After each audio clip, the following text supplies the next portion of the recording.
Well, I'm a Cincinnati fan. Why are you talking trash about Cincinnati? I just said I'm a fan. What are you talking about? Nah, you noticed we were live. Good I, job. I'm proud of you.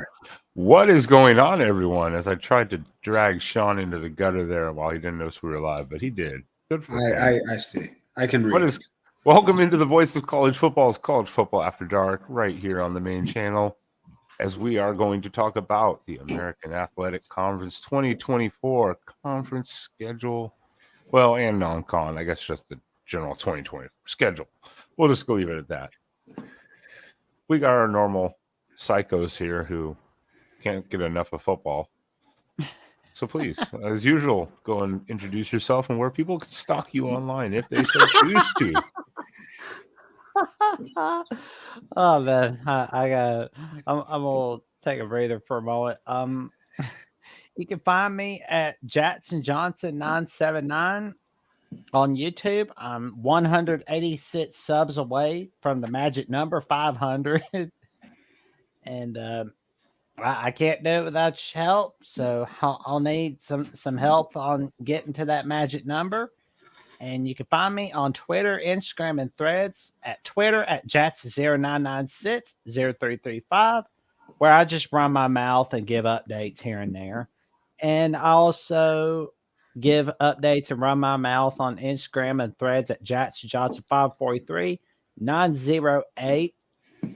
But you can also find my latest episode of the Jacksonian with the co-host of Locked On Wolfpack, Grayson Boone, where we discussed as to whether North Carolina State can have a Cinderella season of their own in college football this season.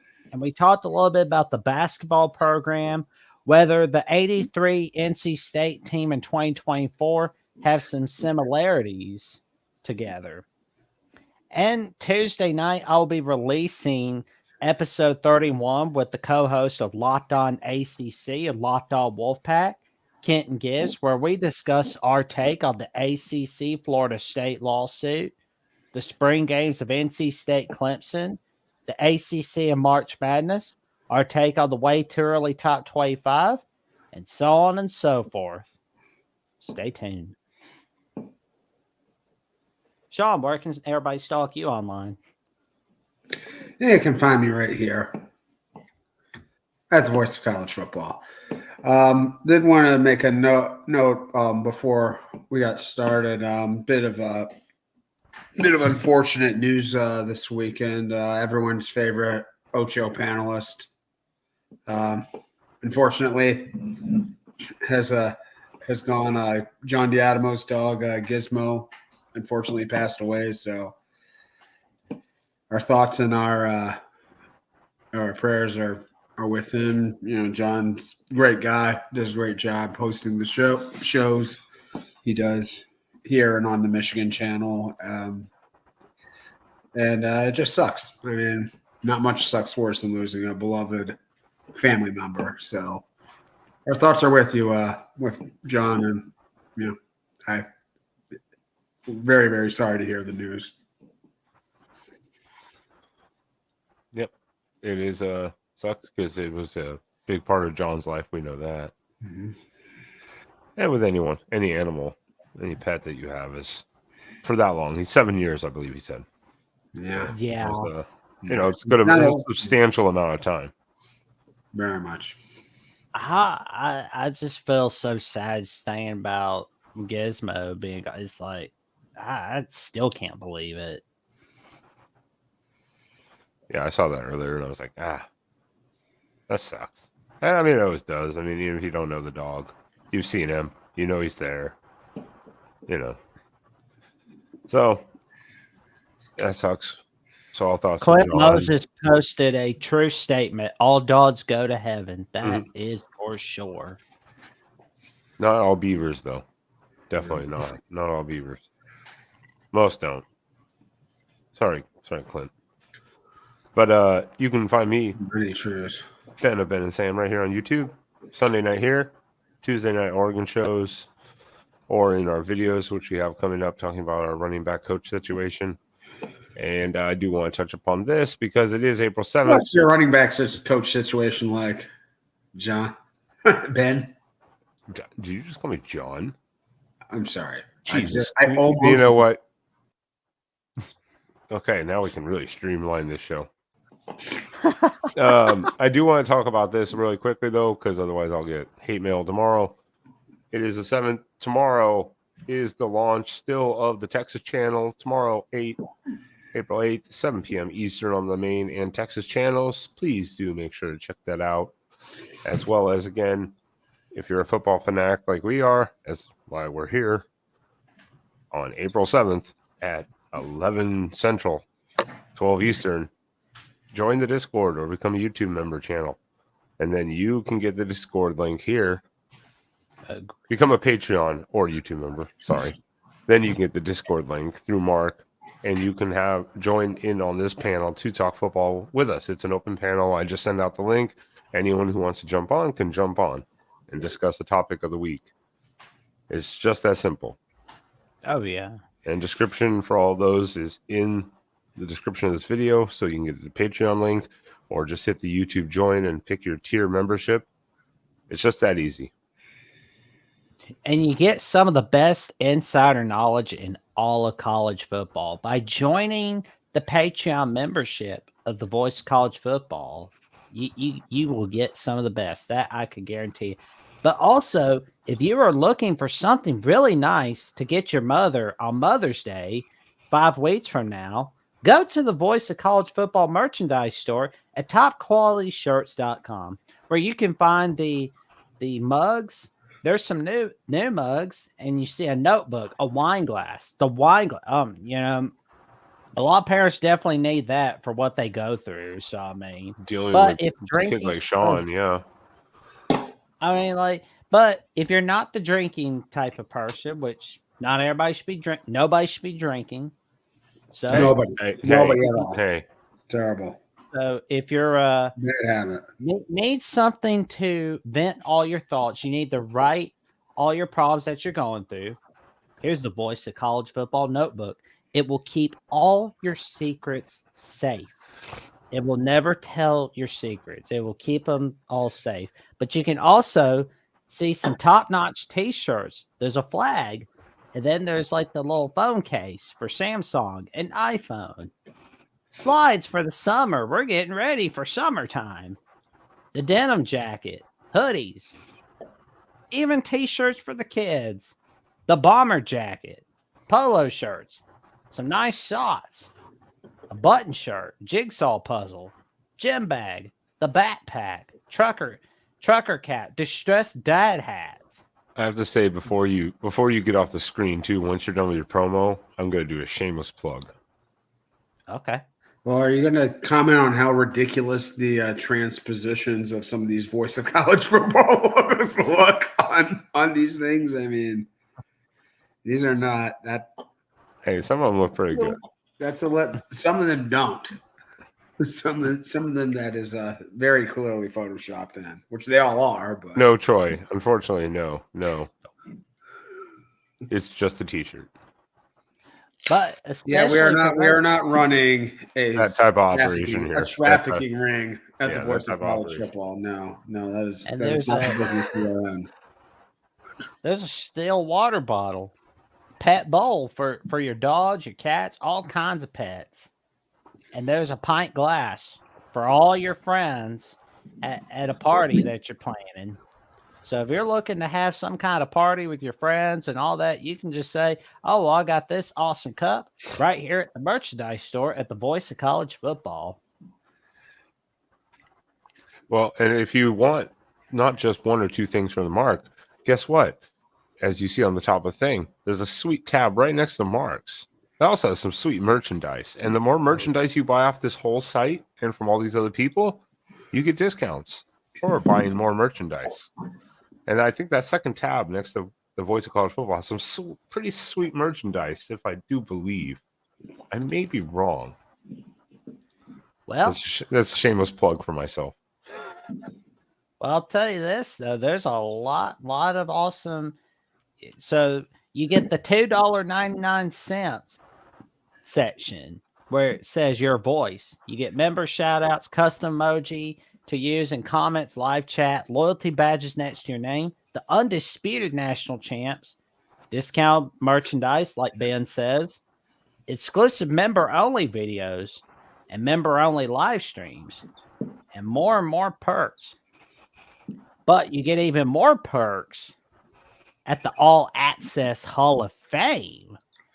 Member shout outs, member only polls, and member only live chats. That is not true, Slim Shady Kings. That's a myth. Oh, man. That is a myth. And I haven't lived in Oregon in 20 years, so I don't know if that's a thing. And if it is, it's not true Oregonians. But anyways, yeah, five more weeks till Mother's Day. And again, if you're looking for a top-notch gift for your mama on Mama's Day, go on the merchandise store at the Voice of College Football.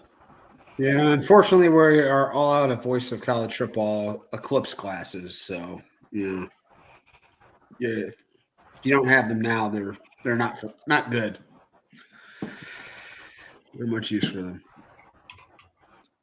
All right. Well, let's get right into this. We're gonna get into this and barrel through it as we discussed, as we have the AAC's 2024 schedule with the loss of one member, but the addition of another.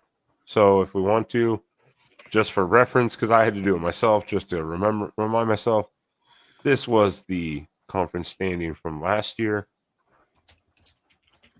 for the AAC, and you have obviously SMU and Tulane both at 8-0 in the conference overall. And then of course UTSA and Memphis following strong, and then quite a drop off for the rest of the teams.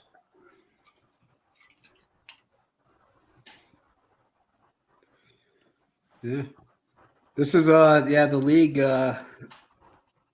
The league's seen better days, for sure. They've lost a number of their elite programs. It feels like they're kind of in recession. They're falling a little behind. Used to be, I think, the clear top league in the group of five, and now I think there's a real case to be made for the Mountain West has actually overtaken them as a league. Well, I mean, I guess they could always go and get top programs from the Sun Belt. Yeah, I mean, like that doesn't replace, losing UCF and Cincinnati, Houston, and SMU. So you just can't really replace those kind of marquee programs. And then also, I mean, with the way the ACC is going, they might even lose some more teams as the ACC tries to kind of protect itself. Yeah. So, you have a good argument there between either the Mountain West and even the Sun Belt as being equal now, especially with SMU gone. I think you could have a fair argument to which one is equal or better now. Yeah, that would have sounded that would have sounded wild a few years ago, the Sun Belt being on the same level as the American, but it's where we are now.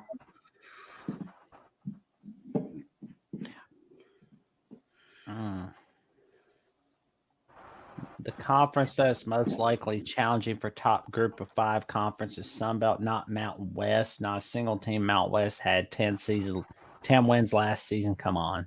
Yeah, I mean, that's why I said the Sun Belt is definitely, I would not argue against them being perhaps the best, but I don't know top to bottom. That's the only difference. But they're definitely right there. I wouldn't have an argument against that either way, personally. Yeah, but I mean the Mountain West has in contemporaneous in the last 10 years or so, been a significantly stronger conference than the Sun Belt. Yeah. And now, like we were over at last week, almost the entire league has coaches in their first or second year. Like it was kind of ridiculous. It's like everybody has new coaches. So, could point out those are historically better programs than what they have in the Sun Belt. Yes, they are new to this. My head was exploding earlier because I was trying to figure out who they were losing, and I knew who they picked up, and I was like, oh yeah, it is SMU. That's right, to the ACC. They are. This was last year's conference record. So SMU, you kind of can erase here, but at the same point, you have to take them into account for last year's conference standings. That's why. And last year, there will be we're adding Army, but last year Army was 7-5. 7-5. Yeah.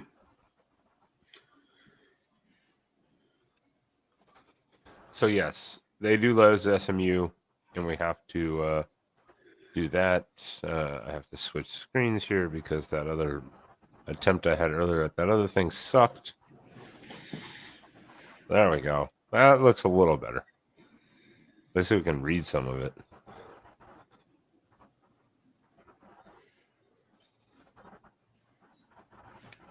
So Jackson, looking at this new conference, really just one team.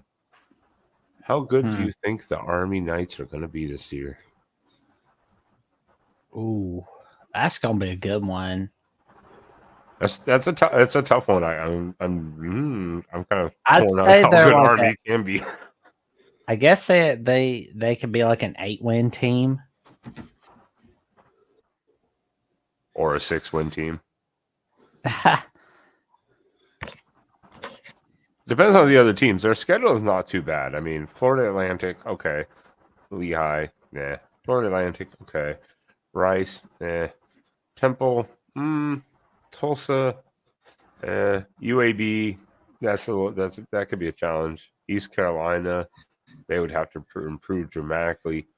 They just beat the hell out of Air Force last year. North Texas could be a challenge.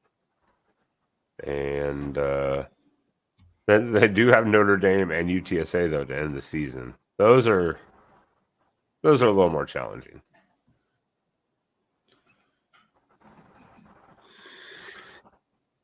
It's interesting for Army because they've got two non-conference games built in every year, and one of them's actually against the team in their conference.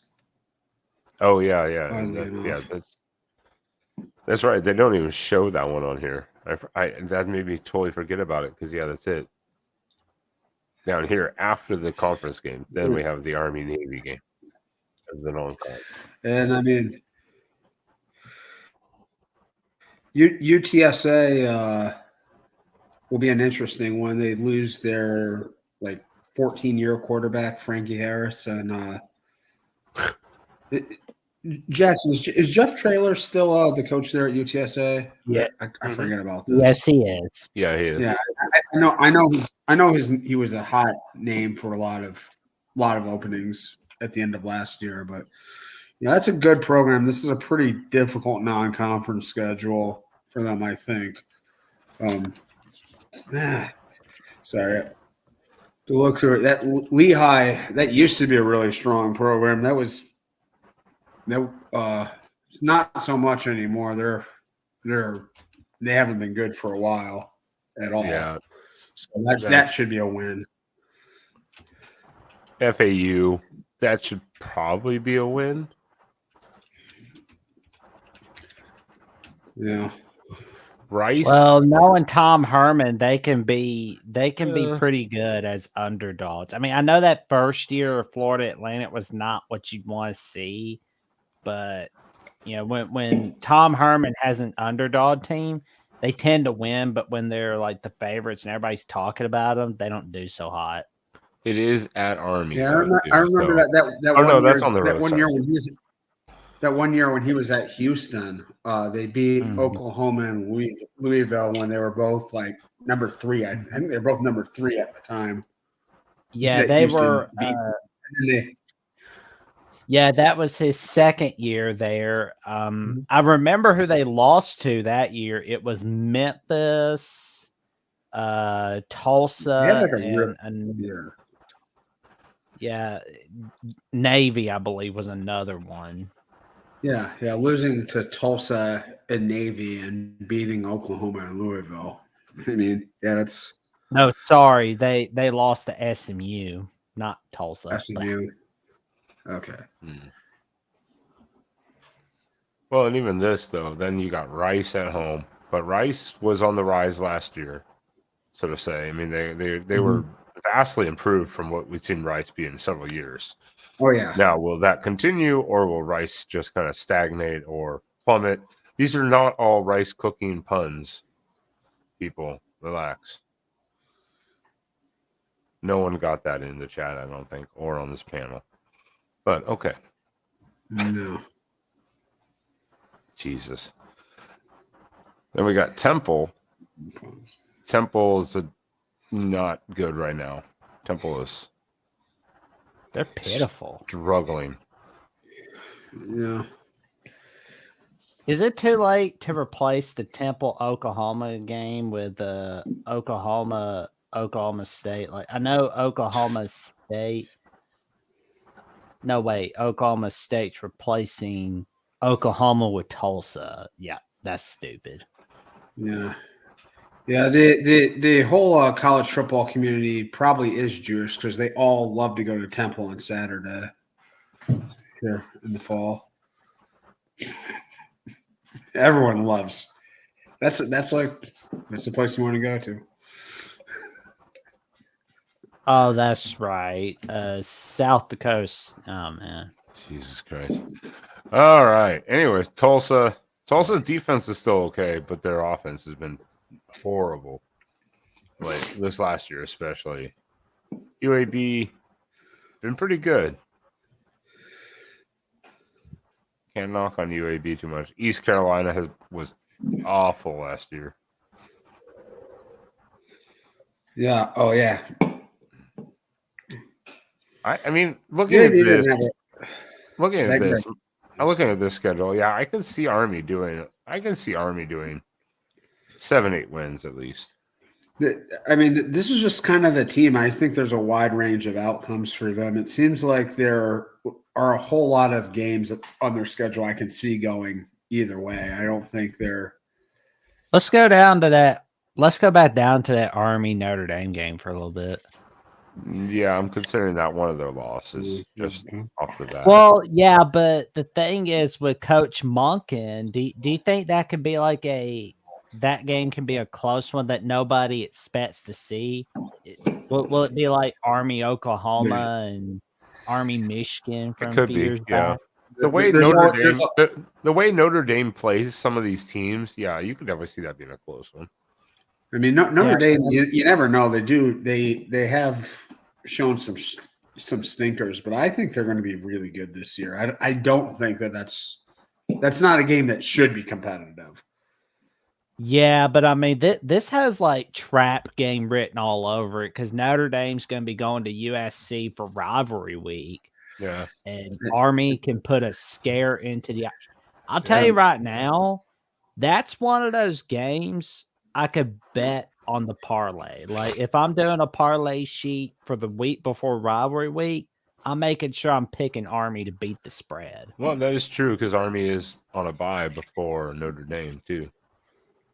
So they kind of get time to kind of prepare. And Army is one of those teams that it's hard to prepare for, even if they've kind of gotten away strictly from triple option. They still run a lot of the principles, and that's stuff you don't like to run in practice. The Army's always one of those teams you're like, eesh. And plus, they did beat Air Force last year, so They beat the hell out of them. Yeah, yeah, they got out the belt and gave them a spanking. I can see Army at least. Yeah. I mean, at least 7 wins this year, if not 8 in the regular season. I think by this schedule that it's looking at, you never know. Weird things happen, but I mean, I wouldn't be surprised by a 7 to 8 win season. as long as they don't No. collapse. That's it. So one thing about Notre Dame, if I'm a coach at any of these major at any top 20 program, I don't see any point in scheduling these service academies at all. I mean, you have to spend so much time. You have to spend a week of preparation preparing to play a brand of football you never play. You know, they come and cut block at you. Well, I And mean, you know these schools, they're good enough to beat you, and they take away a week of like actual like preparation. I don't see a lot of point. Yeah, but I do remember where the service academies did help out Notre Dame in World War II. So it's like they did them a solid, and Notre Dame's like, oh, we're gonna play you guys for life. how long is it that? How long is it that got to be paid off here? Come on, it's been 80 Forever. years. I mean, someone helps you help them right back. That's how it works, I guess. Well, moving on here, we got South Alabama, who has been a pretty UAB. Sorry, Alabama, Birmingham. Birmingham's a little in the north, but whatever, we got it. UAB, who's been a solid team. They have been a solid team. So They had kind of a rough year last year, if I'm not mistaken. a little bit, but not like awful, you know. But they've been on the rise. They've I think they've hit that kind of twist and turn that everyone. It's hard to watch. They've risen from not even having a program for a couple years. Very recently, UAB last so, year. You know, Yeah, UAB last that's year. That's a big improvement. They're actually playing football. So, Hey, what's up, miss? How you doing tonight? The champs were last year. This is the new year. Get out of here. Happy New Year. So yeah, UAB is kind of interesting because they've had their ups and downs. This last year they kind of took a dip, as noted. They start with Alcorn, or no, sorry, Akron.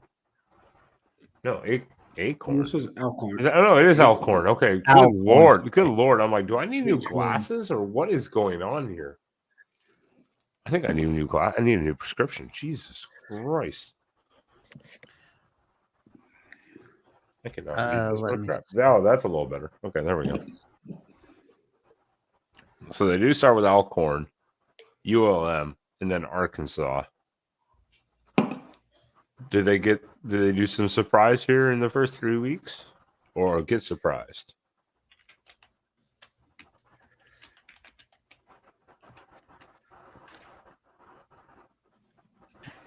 I don't know. Some of the projections I have, projections I'm looking at have them kind of in the bottom half of the league, and I mean, I think that's probably what they'll be. I don't think they're that much of a threat against Arkansas. That's a pretty low possibility of them getting Alcorn. I mean, State they should just bury them. So. Yeah, ULM. I don't know about their state of their program right now. No, that they're in a bad spot. That should be a win. That should be a win, but I mean, you would think, but knowing Arkansas, we don't know with them because I mean they tend to start off hot, but then they just blow up every time they lose a game. But, you know, the week before they play UAB, they're going to be playing Oklahoma State. Yeah. I mean, that's true, too, for them, if you're looking at that schedule, too. And then for UAB, though, oh, God. You got Arkansas, bye week, Navy, Tulane, and Army. You have to play two triple option teams, basically, or triple option fundamental teams in 3 weeks straight. That's not fun. Well, Well, and here's another dangerous team we're going to see. South Florida on October 19th. Yeah, that's not fun. I mean, and we're going to talk about Tulane with Willie Fritz being gone, but I think Tulane will still be okay this year. Oh, yeah.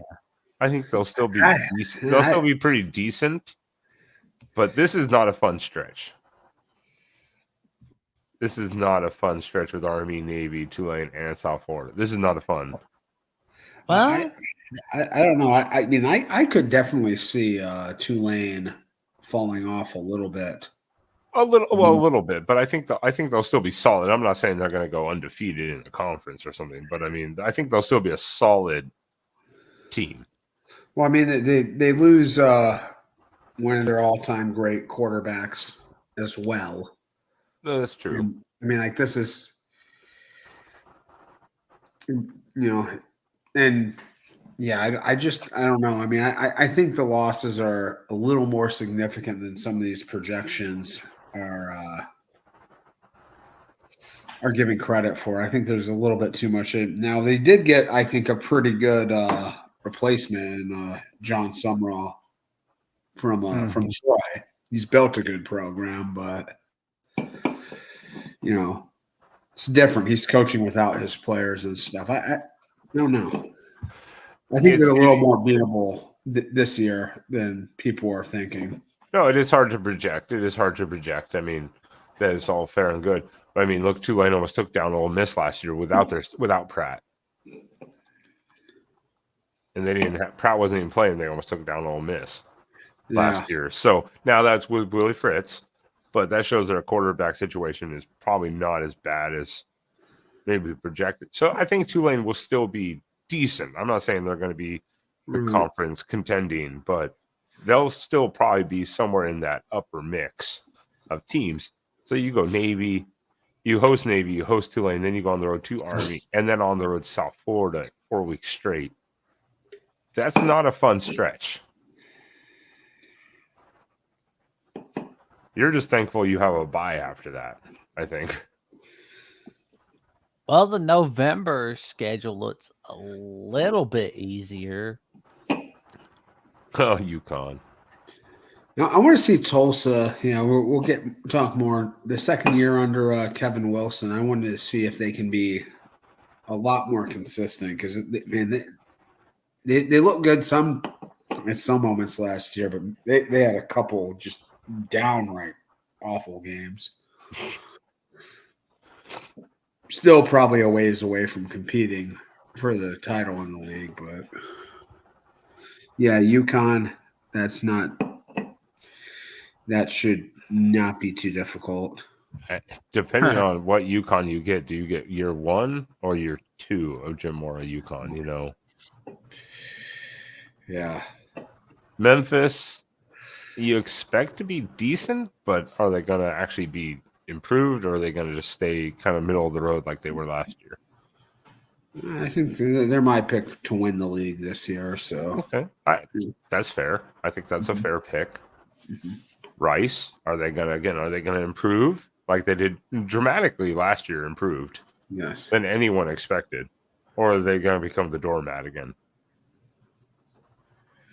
Rice is a very interesting university because it's right here in Houston.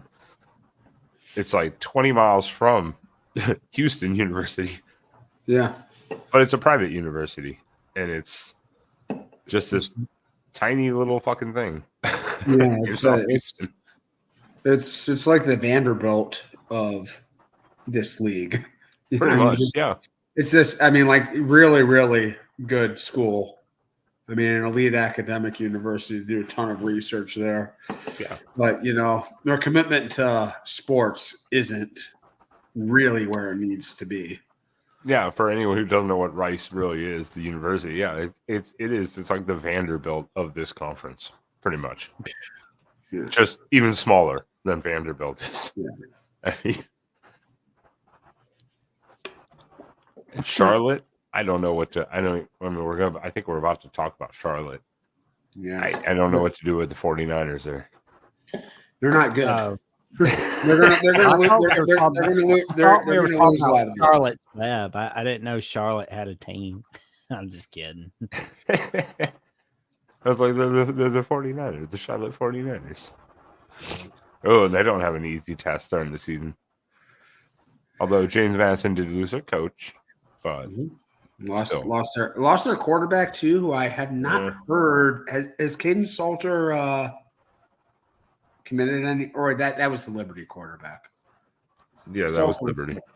But they did lose their quarterback entered the transfer portal, and I cannot remember where he went. Oh, Kansas State? Okay, yeah, that's right. No, wait. No, I thought you said the Kansas State quarterback. No. The James Madison quarterback went in the portal. Did he go to Kansas State?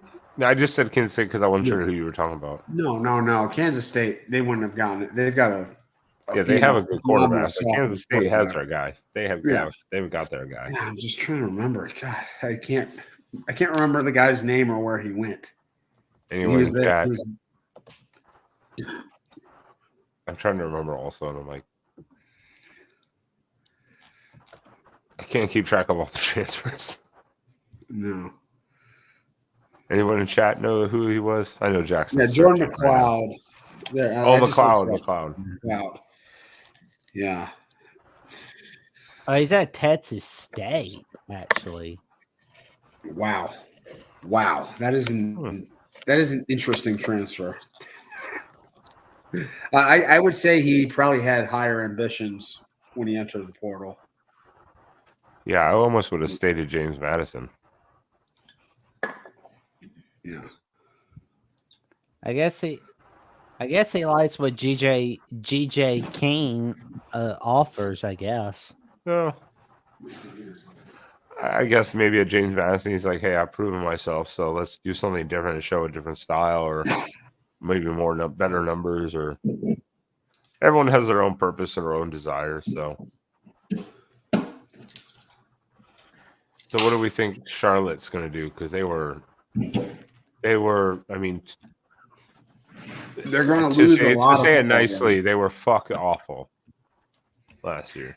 They were surprisingly competitive against Maryland early in the year. That game was on a night game on NBC. Believe it or not. Jesus, like that was just like, holy crap! Why would you put that crappy game? Oh, right, because of all the big games are on the road, right? I still hate it. That had to be on NBC. That's why I can't stand a lot of cupcake games. Yeah. Well, does Charlotte? Do they have any powers that they play here? Okay, they go to North. They play North Carolina and Indiana. Which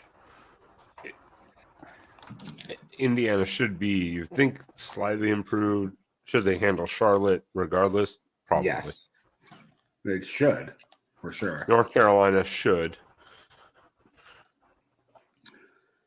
Then you got Rice in East Carolina, kind of like, meh. Who knows? That could be like slugfest between two bad teams, bad teams, basically. Yeah, I mean, the Gardner Webb game. I mean, Gardner Webb's awful, so they'll win that one. But I mean, I don't see another game where I think that they should be favored to win. Yeah, Navy, Memphis, Tulane, South Florida, Florida Atlantic, and UAB. And it's really unfortunate because they have one of the most hilarious coaches in college football, Biff Poggi, who about a 350-pound man who wears a cutoff tank top on the sidelines coaching football. And he looks exactly like he should have the name he does. I mean, Biff Poggi is just one of the funniest names of a college football coach there is anyway. I mean, it sounds like sausage, right? Sounds more like sounds like something that you name a cartoon character that's coaching, honestly. No. It sounds like sausage. Yeah, it says Biff Hogan. That- you go to the restaurant. Said, okay, I'll have the chorizo, and she'll have the beef hoagie, and yeah, he was a hardball protege, apparently. So he's pretty not good. apparently, he was. He definitely was. What was that? He's pretty good, that's for sure. Yeah, yeah. I would say, Yeah, you know, I mean, he's got his work cut out for him. yeah, But there's no. Let's put it this way: outside of Gardner Webb, maybe East Carolina. I don't see any like straight up like these are your Well, gimme games. they should be dogs in every other game. Yeah, Oh, I man. don't see any. Oh, But man. you never know. I mean, we did think this about like Tulane a couple years ago, and then they like Tulane had, I think, in 21 they were like one of the worst teams in the AAC, and then the next Well, year that was because of that storm they had, in New Orleans, Louisiana. And they had to move their home game against Oklahoma to Oklahoma that No, year. wasn't that the year? That was the year they went to Sugar Bowl, wasn't it? No, Or, Cotton Bowl, wasn't it? No, they went to the Cotton Bowl in 2022. Oh, okay, 2021 was the year where they went 2-10. Yeah, Oh, okay, 2020. okay. Mhm. I get my years mixed up, so I was like, "Wait, isn't that year?" Because I made that year seem more magical. Because I remember they moved it to practice with Oklahoma or near there for like a week beforehand, obviously because of that. Oh, Dave Valinsky, thank you for super chat. We appreciate that. Everyone who wants a super chat, please drop super chats. We love super chats. Super chats highlight your comments all day long, so we get to see them specifically to answer your questions. Have you done the Mid American Conference yet? we have not. We haven't done. We haven't done action yet. No. But we'll get there. Everyone enjoys their action. Yeah, Maction is one of my favorite things, especially when it was like a Tuesday and Wednesday night affair back to back years ago. I was like, hell yes, let's do it. College football like 5 nights a week.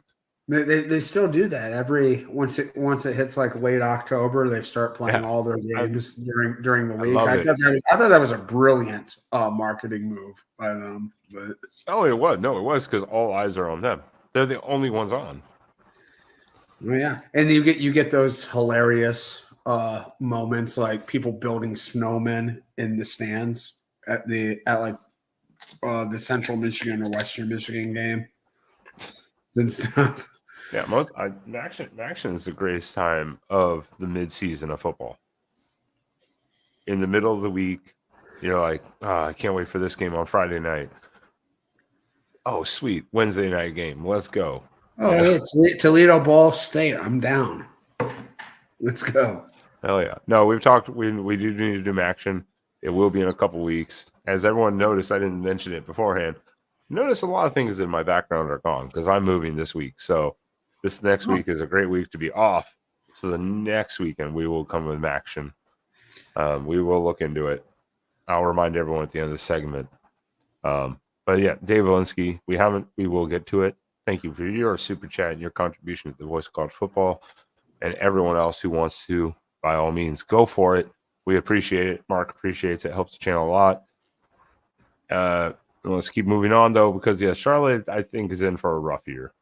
As was noted, they could go 0-12. And shit, you never – if they go 0-12, Christ. They should have at least beat Gardner Webb, you would think, at minimum. Yeah, Gardner Webb is like the Charlotte of their league, so yeah, that should be. If they don't, they will definitely be underdogs everywhere, easily. Yeah. Speaking of another team that had a rough year, East Carolina, who for just a couple years ago was actually not a bad team. They have fallen on the wayside, though.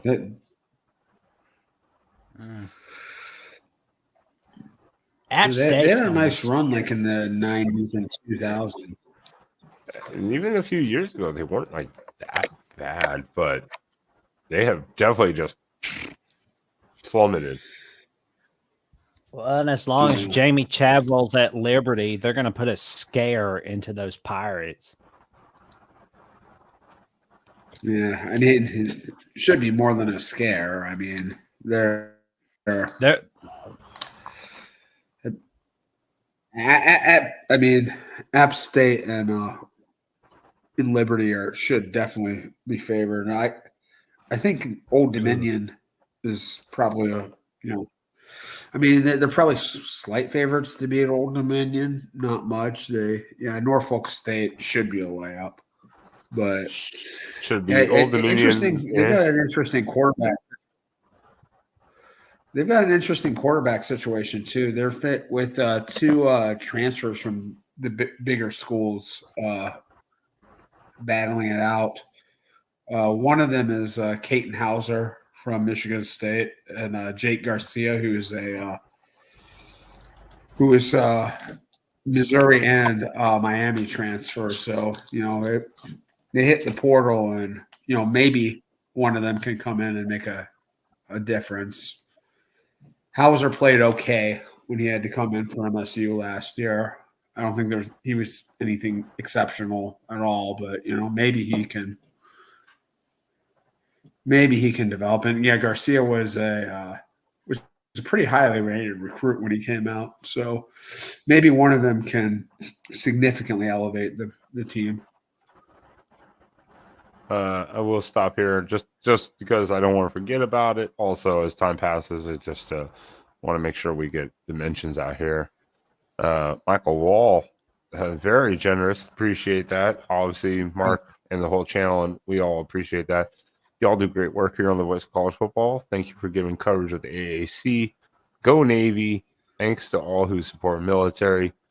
Oh, Michael, I appreciate that. We all appreciate that. Mark appreciates the contribution here. And we do try to cover, as we said, we'll be going to Maction. We did Mountain West. We're going to try to cover everyone we can. But as an Army veteran, go Army, beat Navy. But I do always wish all the service academies the best of luck during the season until Army plays them. Just out of spite. But always best luck to Navy and to all the teams. I mean, the one big thing is always support the service academies. I think that's one of the biggest things. So, Michael Wall, we appreciate your support. And yes, as we continue the coverage here of the AAC right here on the Voice of College Football, thank you for that contribution. Good luck to your Navy team this season. Go Middies. Yes. The midshipmen. We're not that far away from them. No, we're not. We're getting up close to them right now. Just a couple teams away. And Dave Valensky's back here with a $4.99. My parents went to Central Michigan. That's why I asked. I don't care for the Tuesday, Wednesday games. The students will show up for those games. That's fair. I do say I think that's fair. I think Tuesday, Wednesday is kind of you think would be a little more student oriented because if it's on campus. But obviously too, some of them are late, depending on their classes. But those are always just fun games, though, because it gives you national audience. It gives you a chance to be on TV by yourself, solo product, so to say. And Dave, I have some fond memories of Central Michigan. Driving up to Soaring Eagle, being the only 18-plus casino in the state, right there off campus, and going to some of the rowdiest house parties I've ever attended up there. It's Central is a soft spot in my heart. Yeah, I think it's more. It just gives them a nice solo outlet. Like, we're the ones on TV right now. You're watching us.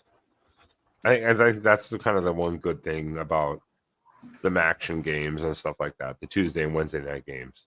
It gives those teams, and even really Thursdays lately. This last year, Thursdays we didn't have any huge games on Thursdays since last year. That much. We had a few, but not anything crazy. But it just gives a lot of other teams opportunity to stand out. Yeah, you want national exposure. I mean, there's some drawbacks to these, obviously, but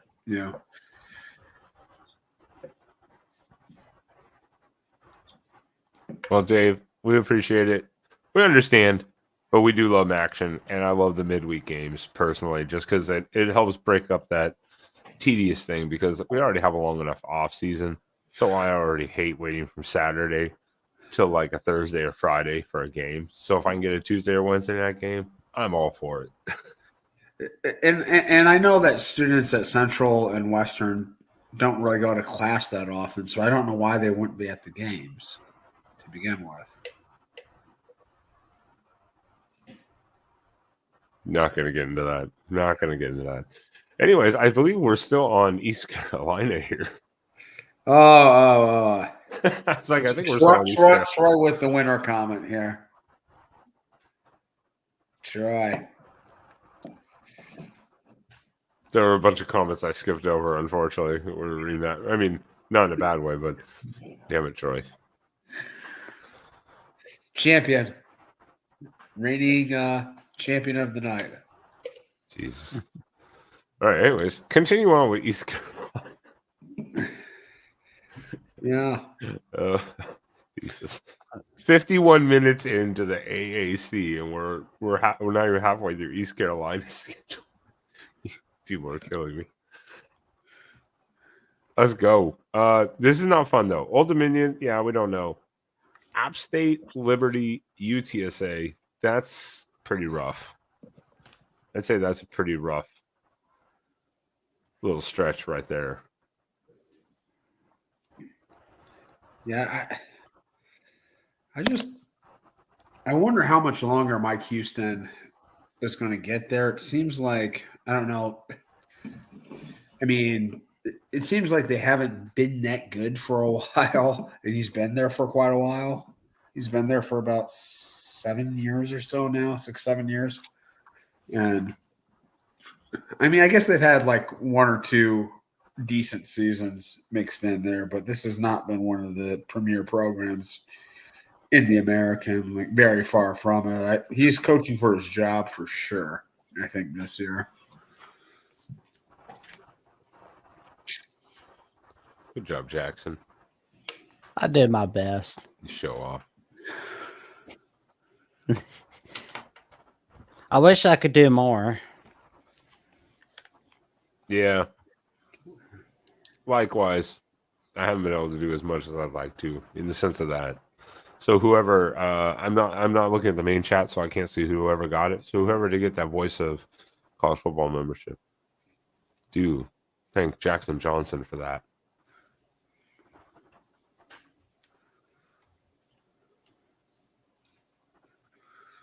So, what do we think of the rest of the schedule here? Following, especially Todd Gwynn has been the lucky one. Congrats, man. Thank you. We are glad that you are a new member of the Voice of College Football. Well, right now, this team figures to be one of the the schedule is fairly ordinary. Some of the better teams in the league. It kind of looks like they miss a lot of the upper level of the league. Kind of. There's no Memphis on this schedule. So you still do have to face Army and Navy, which should be losses, I would think. Yeah, North Texas is decent. There's no USF. There's no Tulane, which we don't exactly know how good Tulane's going to be, but this actually looks like one of the more fit. This could be like one of those surprise teams that, like, I don't know what their over under win total is set up. It seems like they might be set up to outperform expectations. At least Especially- be bold, at least be like 6-6. Right. Yeah, absolutely. And they've got two quarterbacks competing now that are, that were perceived as, relatively, as Power 5 QBs coming out of high school. So, Yeah, so that's a maybe good they can point. find something in there. That's a good point. I could see them just getting bowl eligible if 1 or 2 games goes their way. I mean, I guess it couldn't be as bad as last year, at least. You would hope. No, they were a train wreck. Oh, who wants to start it off? Florida Atlantic. Start it off at Michigan State. Oh, Jackson. The champs are challenging you. He ups your 1 to 5 Voice of College Football memberships. Means 5 more members to the Voice of College Football. All right. I wonder who's the lucky 5. That too. Hey, by all means, while everyone wants here, we always promote or try to promote, like we said, joining the Patreon or become a YouTube member. If you just by yourself feel the need to want to voice, or gift memberships to people, by all means, that is just as much appreciated. It still works out all the same in some sense. Those people just then have to make sure they auto renew that membership, but it brings people on to see what they can get for a month and helps expose those people. So by all means, we appreciate that too. Thank you, Moose, for doing that. I will give you the bow as the current champion. And the 5 new members are Wet Blanket, Scott Schrader, Ferris, Dave's here, and Ralph Wolf. Congratulations from Moose at the Voice of College Football. How is Ralph not a member at this point? He's in here all the time. You would think he would be, wouldn't he? Same as Ferris. Ferris. That's sexy. All right, sweet. Oh, did I say that out For loud? Atlanta. Thank you, Moose, for gifting those people, and make sure everyone here, if they see that membership, they thank Moose for the free month of membership. So by all means, if you guys want to gift memberships, go for it. That's just as welcome as anything else. That might be better than super chats, honestly. I'm not sure, but we appreciate all of it. So keep it going, guys. We love the contributions and the commitment and connection that we get here on the channel.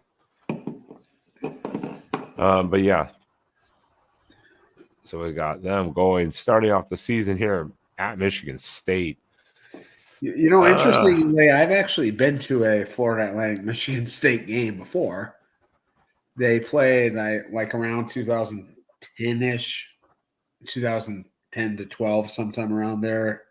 Yeah, at Ford Field, and I managed to cross paths with the situation from Jersey Shore at that game. So, and I think Florida Atlantic gained about 35 yards of offense in that game. Well, that was when Michigan. If it was that time, Michigan State was really good. If it was that time frame, they were. Yeah. Really good. It should be more competitive this time around. I would think so, but that's still going to be very difficult for them to win.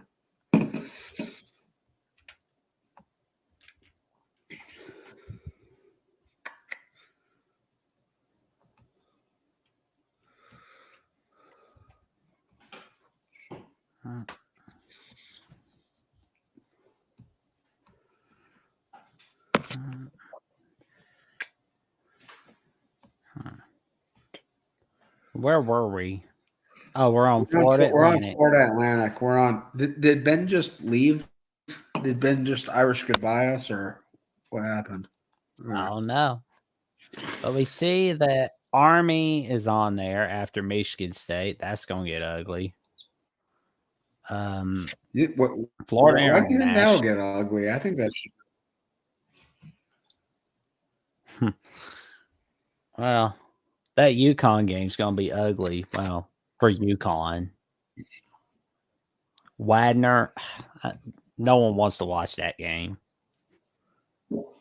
UTSA. Hey, lots of proud folks in Staten Island. I'm sure the whole cast of Impractical Jokers and the Wu-Tang Clan will have a very keen interest in that game. Yeah. So I did not know Wagner was in. I got to do better on that.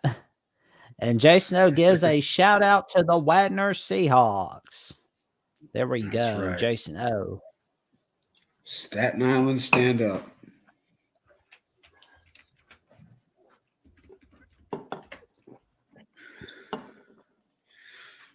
There we go. Yeah. So I mean, Michael makes a good point here. Tom Herman. This program was not in good shape. This program had gotten really bad under whoever replaced Lane Kiffin. I can't even remember the guy's name, but Willie Taggart. What? Willie Taggart. Oh man, God, man, he's yeah. So no, I think Tom Herman's demonstrated himself to be a pretty good coach. I mean, he's been successful in this league, very successful in this league before. Formerly, like one of the hottest coaching commodities in the country. I think he should turn it around, and they got Cameron Fancher, a transfer quarterback from Marshall, who was their starter last year and played pretty well. So, they don't have any like daunting non-conference games. They're going to be underdogs against MSU, but I kind of think that's potentially a winnable game for them. Even then, and if they do that, then that can be a springboard to just an outstanding season. But yeah. Well, let's see. Good grief.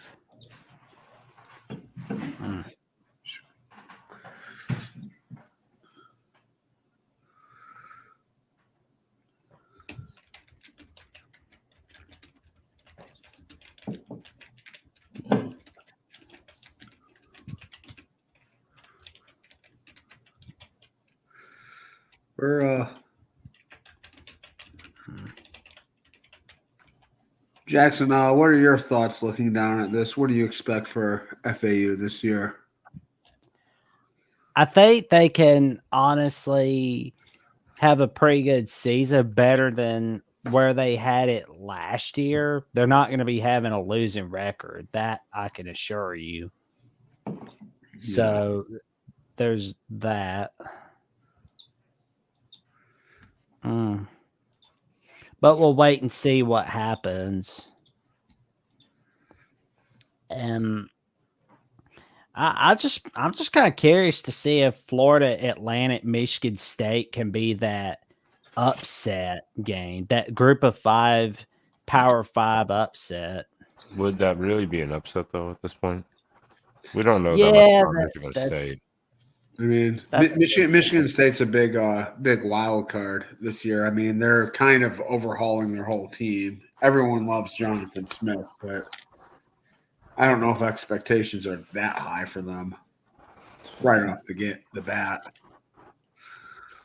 Well, as we keep rolling along here, I'm sorry I had to go. As I've been sick, so I had to kind of go off screen there for a minute. As I warn people, I might have to do once every little bit, so I don't gross people out on camera.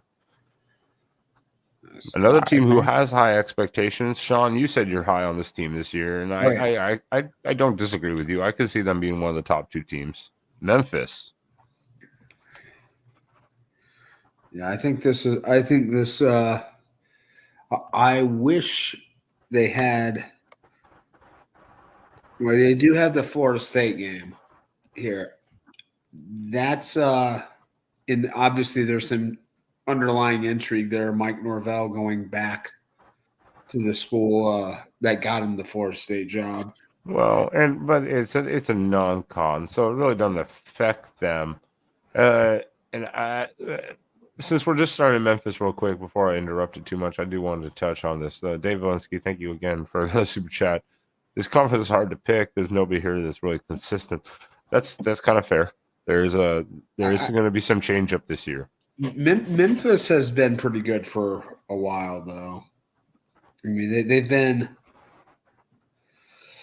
and obviously, one of the problems is that a lot of their more consistent programs have been poached by other leagues. There's no Cincinnati, no UCF, no SMU, no Houston anymore. So, but Memphis, they feel like the school that just got left behind at the altar in all this conference realignment. This is a program I don't think anybody would have been that surprised if either the ACC or the Big 12 invited them in. And so I mean, they were kind of the team. They were the team that was kind of surprising that they were left out. Yeah, actually. Yeah. So I mean, like they almost feel kind of out of place in this league here. I mean, obviously, not just for their football success, but they've had big time basketball success at points, not consistently, but over the years, they've shown that they can compete at a high level in the major sports. You know, they went to I forget what bowl game it was, but they played Penn State really, really tough a few years ago. Oh, and they've been consistently one of the better programs in the AAC. You know, so I think they should win it this year. I think, you know, they've got Seth Hennigan coming back at quarterback. He's, you know, one of the better players in the league, and I don't know that they will be I think they will be a contender for a playoff spot down the stretch this season.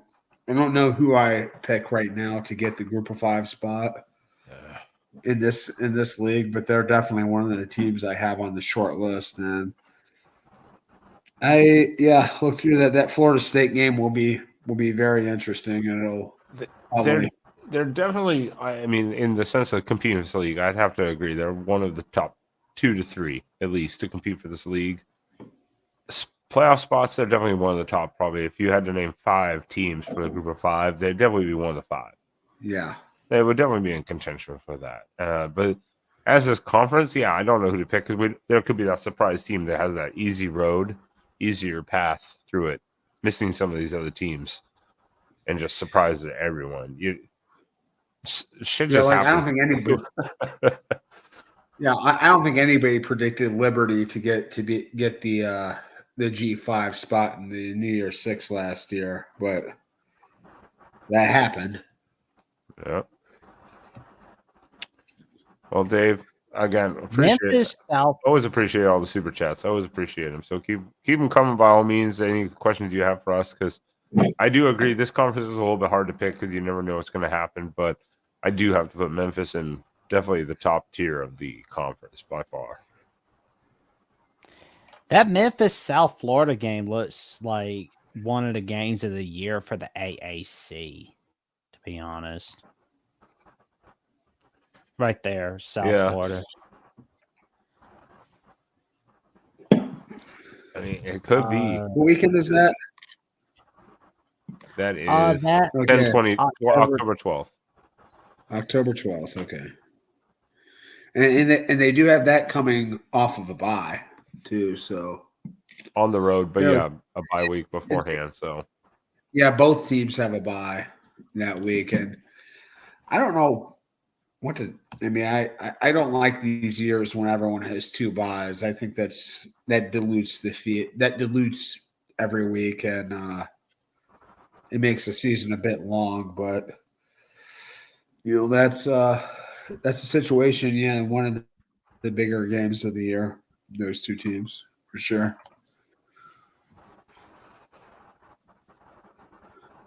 And then they followed up with a relatively easy, I'd say easy schedule. Now there is 3 out of 4 on the road though to end it. So that's not exactly nice.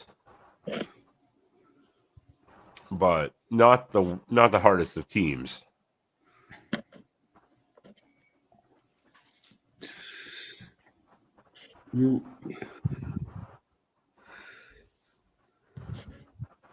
Nope, not at all. But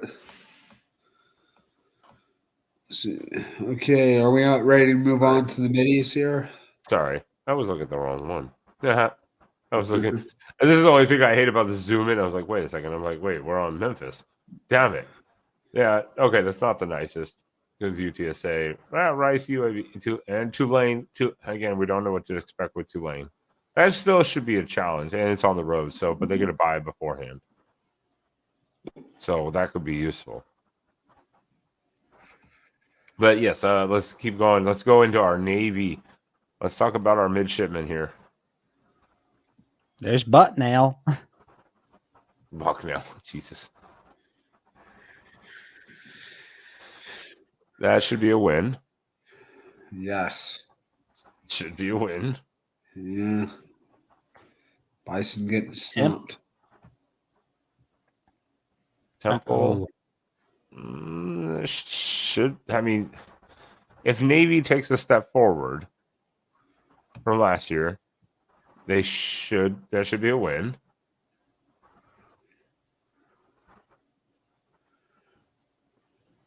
And then it starts getting a little tougher, though. Memphis. Then you have to go to UAB. And then you have to go to Air Force. So it starts to get a little tougher right here, obviously.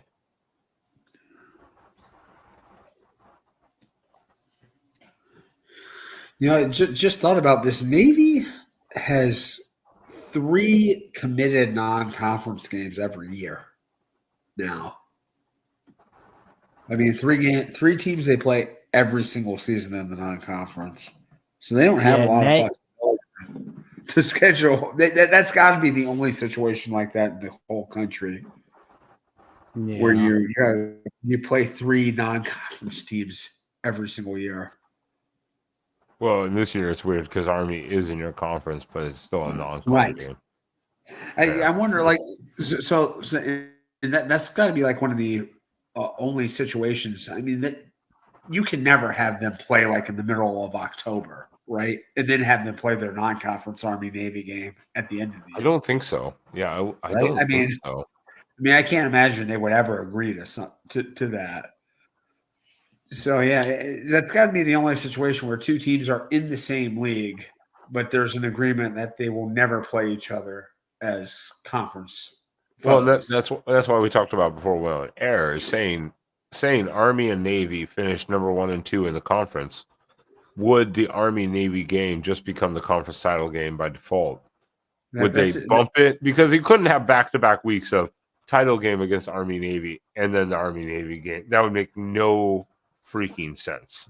Or does the conference just go, there's no way in hell that will ever happen, we don't have to worry about it? And there had to be something written in the contract somewhere, though, about this. And the American Conference, correct me if I'm wrong, that is a league that they just play at the home of one of the teams playing in the championship game, right? Like the higher seeded, the team that did better just hosts the title game.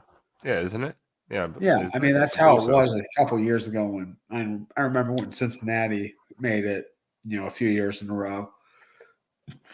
But so you wouldn't even have to worry about like getting out of a contractual agreement with with a stadium or anything like that. So it's more of the contractual agreement because of the non-conference Army Navy game. So if they were to be actually the 1 and 2 representatives in this, they wouldn't then play this. It would be almost like they'd have to merge it or just move the championship to become this. Army-Navy game / AAC championship game or something. Like there's got to be something written in the contract because there's no way in hell they'd play 2 weeks in a row against each other back to back. I don't think. No. And if you know what, if they if that was ever the situation where they were playing that game and one of the teams had to win for the conference championship and to make the playoffs, I might actually watch the Army-Navy game. Wow. Yeah. You are unpatriotic. That's right. Everyone boo Sean in the chat. Everyone boo him. All right, moving on. So Memphis, UAB, then they have to play Air Force, of course. Oh, that's going to be a great one right there. They do need to get a nice little bye before, of course, Charlotte. Should be an easy one. Then they have to play Notre Dame, which is kind of, pretty historical at this point.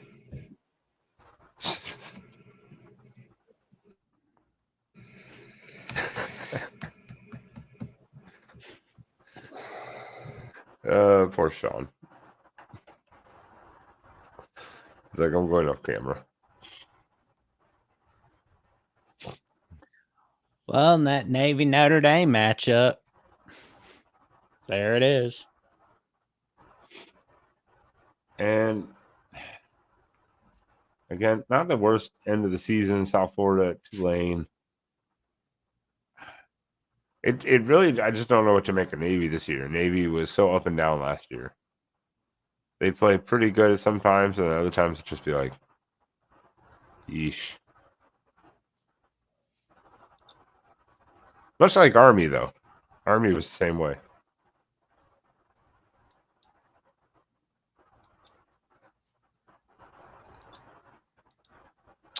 Yeah, Army-Navy is all by itself that whole weekend. It's the only game on that weekend for college. So that's why I said that could be the championship game for the AAC if it came to that. If it was Army versus Navy, and everyone would be watching it. So it's kind of interesting. Yeah, I don't know what the contract says. I'm sure something was written in there. Had to have been, I would think. Had to have been. All right, what do we think, North Texas? They've been a little up and down, but kind of on the rise, kind of the mid-tier. Decent, overachieves here and there. Falls flat. I don't want to be in the room when Texas Tech does something ugly to North Texas.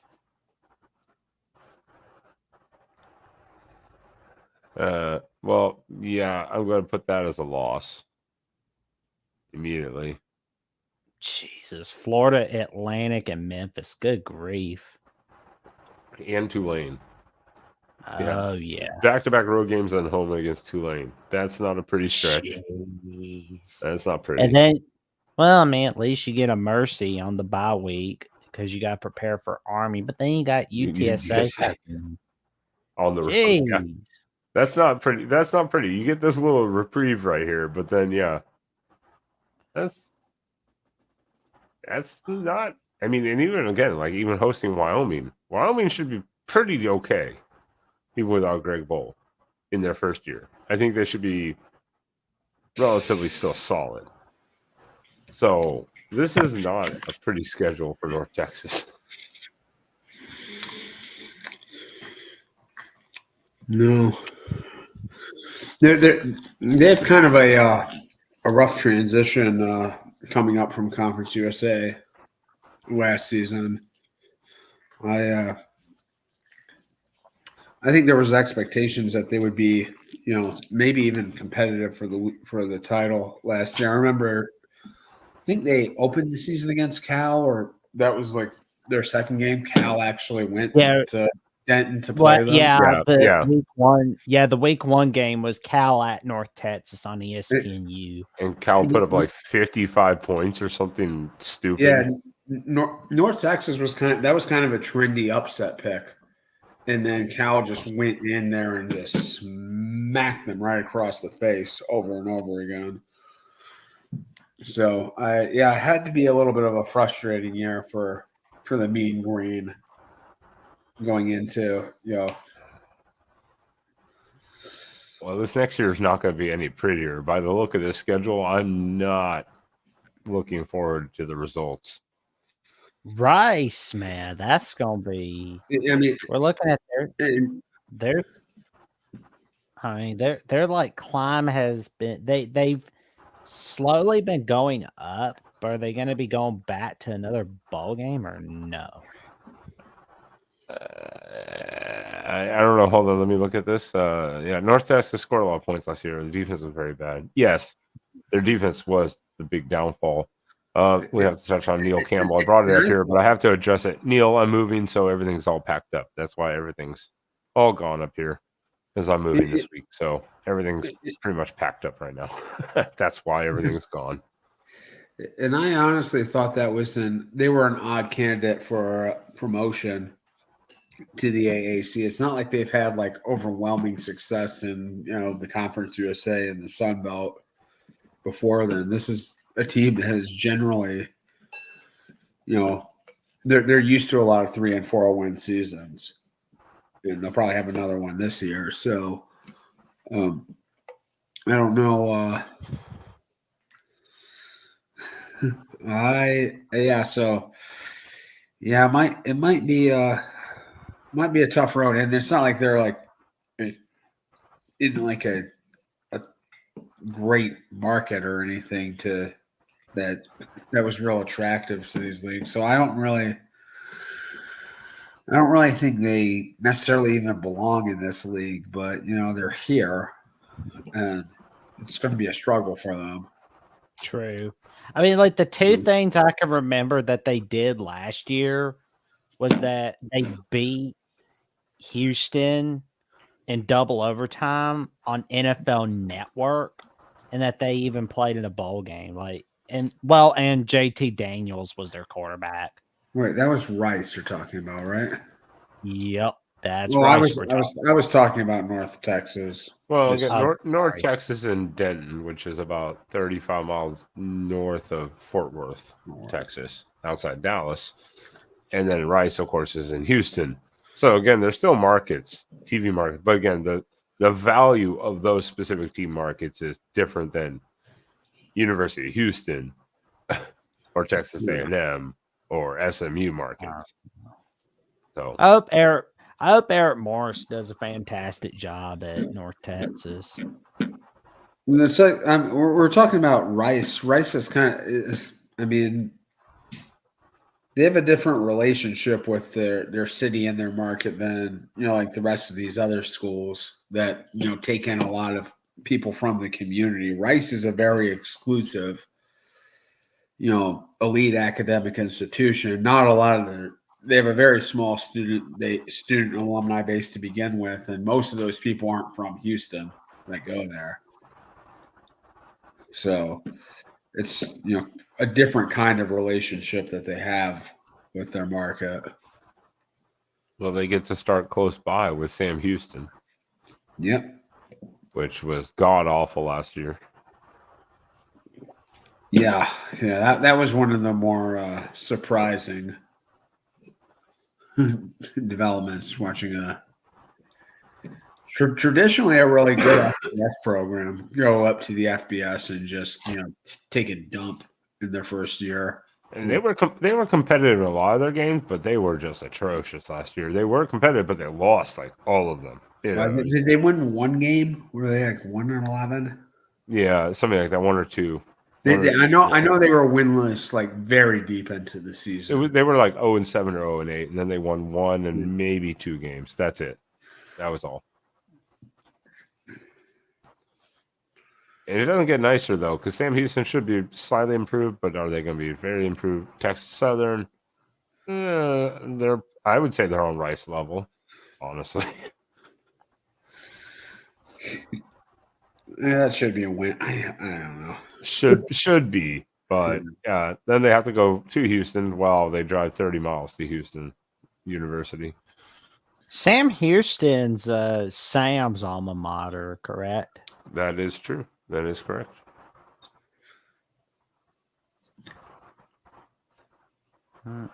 So every time I saw him lose last year, I was like, they're going to win one. And they lose. I'm like, they lost. He's like, yeah. Not that he cares about football, but Houston, Army, Charlotte, but they have to play UTSA, Tulane, Navy, Memphis, UAB, and South Florida. Ooh, yeesh, Rice. That is a rough final stretch there, but they may be able to build some confidence because I think there's a lot of winnable games in the first couple months. If they've improved too, at least taking a little step forward. I mean, they could at least be more competitive in some of these games, but that is not nice. Yeah, at the end there, that is not a nice little stretch. Luckily, they have a bye here, but having UTSA, Tulane, Navy, Memphis, then UAB, and then South, that's not nice. Yeah, you get basically all of the top half of the league minus Tulane, maybe. That's not nice. It just depends on if they've taken that step forward because they did improve, obviously, outside expectations last year. So I see Jason O is giving a shout out to Sam Houston State Bearcats and Coach Casey Keeler. Thank you, man. That is awesome.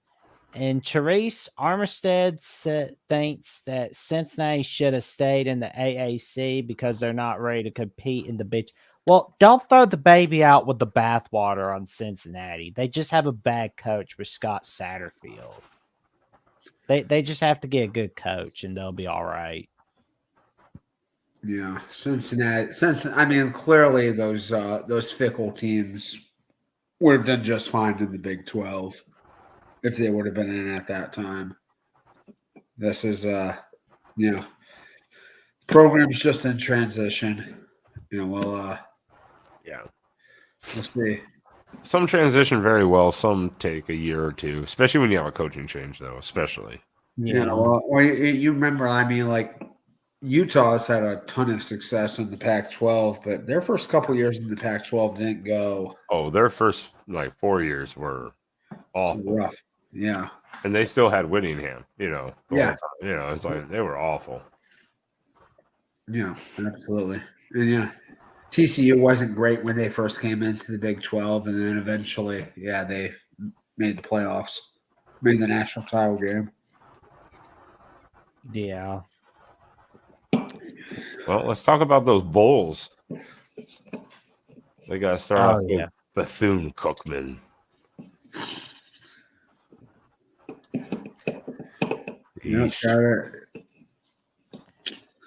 Yeah, Alex Golish did a terrific job in his first year last year. I mean, and I'll be honest, first time any of us really noticed South Florida was when they gave Alabama that tight game. And then it went on from there. We saw them smack around Syracuse in their bowl game last year. I mean, no one's really thinking about Syracuse. Syracuse not sitting there thinking about we got to get through this bowl game. We just want to get through this day so we can prepare for 2024. But still, though, Alex Golish and South Florida. I mean, I don't want to throw the cart in before the horse or anything, but do you think we're back to those good old days with Jim Leavitt, or even better than the Jim Leavitt days for South Florida? Well, hopefully he's not throwing players into lockers at halftime. So, I remember hearing where Coach Leavitt was slapping a player or something in the face. Yeah, he was. When they played Louisville in 2009. I remember hearing about that. There were multiple reports of him being very physical with some of his players. Yep, that's what I agree with Ralph right here. If Florida can go 1-1 between Alabama and Miami, obviously more of the win against Miami. I would say they probably will have looking forward to a relatively decent season. But you know what? I mean, like they could lose both those games by 3 touchdowns, and I don't think it necessarily affects No. what they affects what kind of season they can really have. You know, I mean, I think they it could would be a still huge boost, though. not, you know, they could be like not incredibly competitive in either of those games and still win this league. You know, I mean, I think they're the team that last year. I mean, I don't think anything was expected from them at all. They were supposed to be one of the worst teams in the country, and they came out.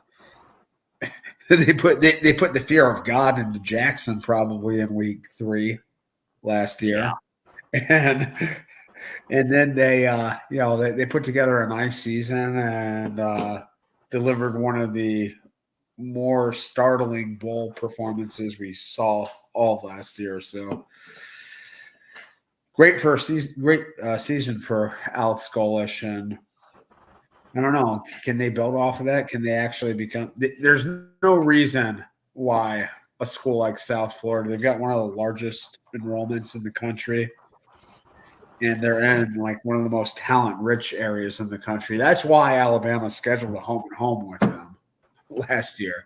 You know, it's not. You know, I mean, there's no reason why they shouldn't be able. There are so many players in that greater Tampa area. There's no reason they shouldn't have one of the better teams in this league year in, year out. Well, it does start off rough, though, because you have Bethune-Cookman following Alabama, though, Southern Miss, Miami, Tulane.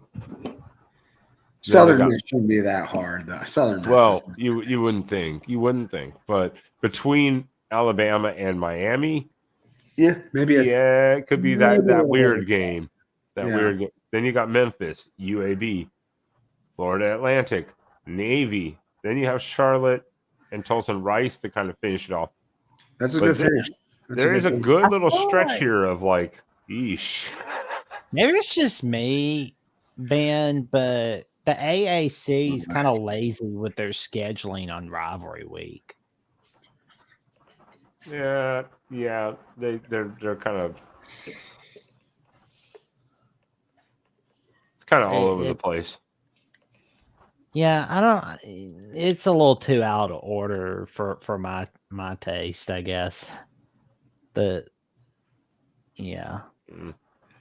Yeah, they have this one stretch though here. I mean, between again Alabama through to Navy, I'd say is pretty brutal schedule though. I mean, they do have the two byes, but I mean, it's not the nicest schedule, but it's not the worst schedule. But yeah, what can they do again? Can they do 2 years in a row really good seasons? If they can, then they're going to be. I think they'll be kind of on the rise. And they return almost everybody here, so this should be one of the, one of the dark horse contenders in this league. I don't even know if they're really a dark horse now. So, yeah, someone who is a dark horse.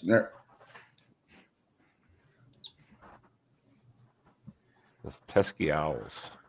They're a dark horse. They're a dark horse for sure. Oof. It starts rough with Oklahoma. That's a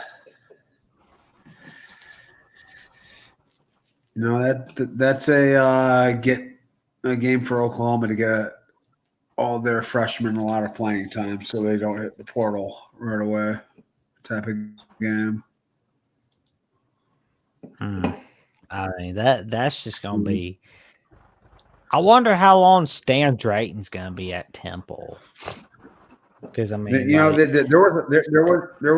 were like big time rumors when after Tony Alford left Ohio State that Stan Drayton might leave Temple to go back to being the running backs coach at Ohio State. Because apparently he's sort of a dead man walking there anyway. had a lot of anticipation for this season. They lost a lot of. I mean, what talent they had, I think a lot of it was exited through the portal. And I don't think the program's in any enviable position right now. So, yeah, I mean, no matter who they play, I think it's going to be a struggle. Who they have, it's yeah, sad I to don't see this. What? Go ahead. I don't want to Jackson? sound like I'm overreacting, but do you think we're seeing Temple go back to the old days of the Big East from 1991 to 2004, where they were just a complete and total disaster? Maybe. This year will tell a lot. Let's put it that way. If it's a trash year, yeah, I think they've been on that downhill slide, and they're not going to pick themselves up until some dramatic change happens. And I think they need to get out of the link and build a stadium on campus, do something out there. There's no real. This doesn't feel like a real college environment, college team. When they're there, they need to do something to actually engage the alumni and the student body much better than they do, because you watch some of their home games and it's actually depressing. Oh yeah. Yeah. I mean, it's probably more depressing than Squidward being at the counter at the Krusty Krab. I mean, it's. But do you think like Temple should just like leave the AAC for like independence, or like go to the MAC for football and then go to the Big East for other sports like basketball, or is that no? I don't know if the Big East would take them, to be honest, for a lot of the other sports. One is that they're a public university, and that would create some issues trying to join the Big East. And Yeah, but they also don't have a lot of qualifying factors for the Big East. I don't know. I mean, I think their best option is to stay in the AAC and just get a good coach and invest more in the facilities. Hopefully, try to find a way to get an on-campus stadium, and not feel like they're just this community college in the middle with a million commuters that plays big time college sports somehow. They start with Oklahoma, Navy, Coastal, Utah State, even Army, and UConn.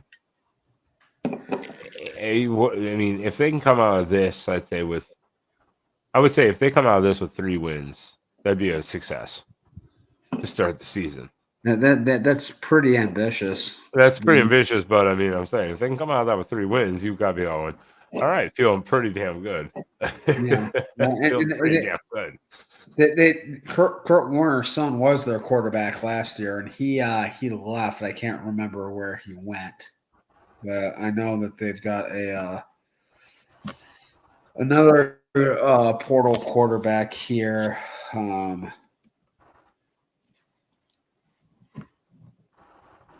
They literally have one quarterback on their roster right now. Or at least scholarship. Yeah, it's a senior transfer. Yeah. I mean, you can't let a situation get to that point. Stan Drayton. Hope you enjoyed your time in Philly. Here, this is not going well. Okay, they are not coming out of that 3-3. Let's put it that way then. Yeah. The rest of their schedule is not terrible. Tulsa, East Carolina. Then you have Tulane, though, and FAU and UTSA. Then you get North Texas. But before your first bye, this is going to tell you how your season is going to go pretty quickly. I'll tell you, I think I don't even think their conference schedule is that bad. Like, I think it came they got kind of lucky in some of the teams Yeah. they missed. I just don't think they're any good at all. So it's Well, that's what I mean. Really, That's why I said that. That's why I said that first 6 weeks. That's where you're going to know where you're going to be, because the rest of it's not terrible. But if that first 6 weeks you come out 3-3, you could at least go, hey, we could get bowl eligible at least. right. But if you come out of that 1-5, you can kiss the season goodbye. You know. Yeah, and Stan Drayton's agent will be hitting the LinkedIn pretty hard.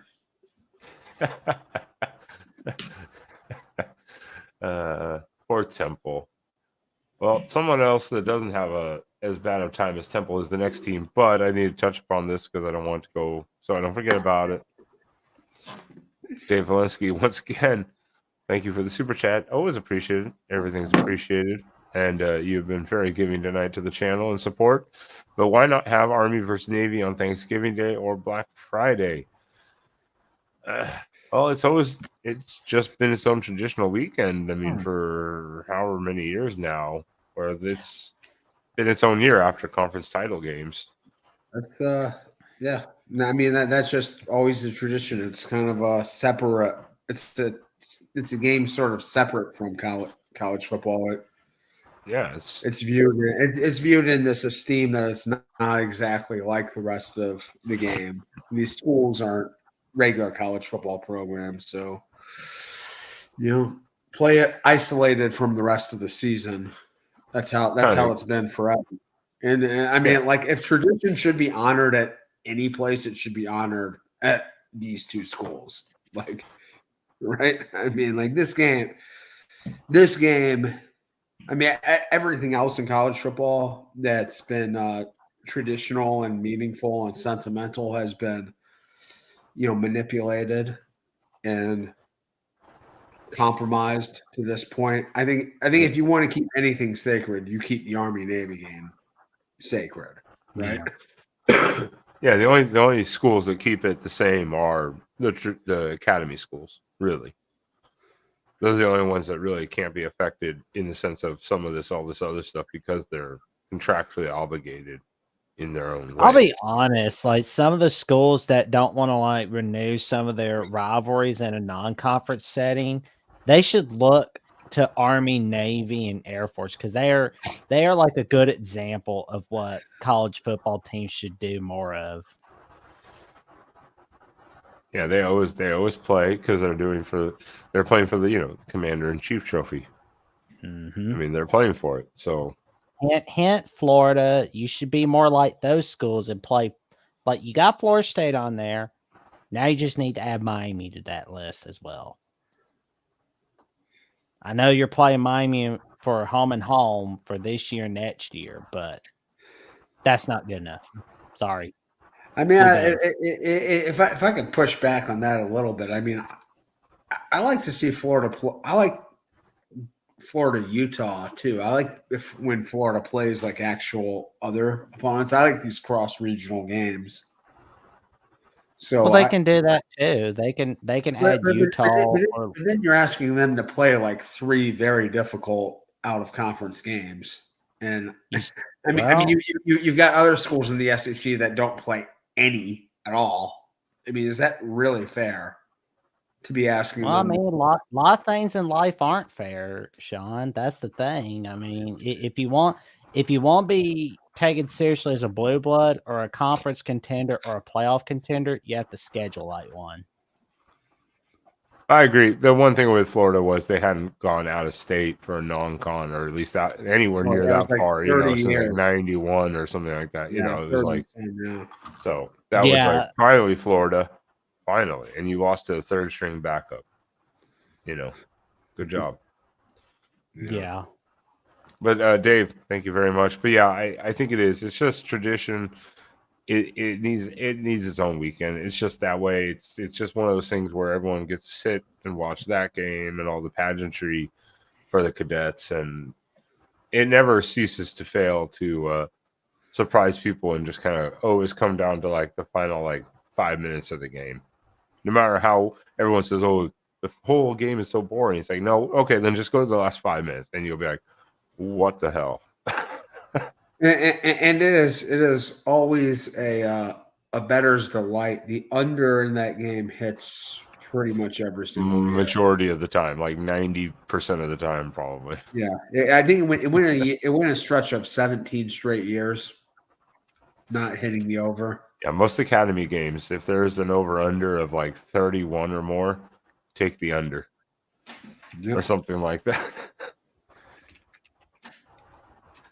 A team that does have high ambitions this season, even with new quarterback and new coach, is still Tulane.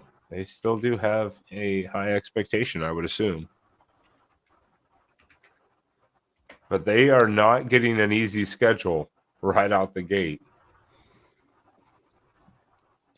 I like that. Nice. Or Southeast Louisiana. No, No. most of it is Kansas State and Oklahoma back to back. Yep. Yeah, That's rough. that's not easy. But If they came out of that 1-1, I'd be like, all right, Tulane, okay. If they come out of that 1-1 and win the league, I mean, like they've got a great case for that playoff spot. But That's not an easy stretch. That's not an easy little stretch, though. I mean, that's back-to-back games, and then you've got Louisiana following. So you've just gone through that. Then you have just Louisiana, and you're like, yeah, Louisiana. I mean, yeah, but Louisiana Lafayette. By the way, like when did Louisiana Lafayette just drop the Lafayette from their name and start going by Louisiana? I don't know. When was that? About 2 or 3 years ago? Yeah, I mean, I don't know how they did that. Like, No, you're right. You're right. I Monroe didn't even think about that. Yeah, but like, shouldn't Louisiana and Monroe be pissed? Like, why do you get to just call yourselves Louisiana?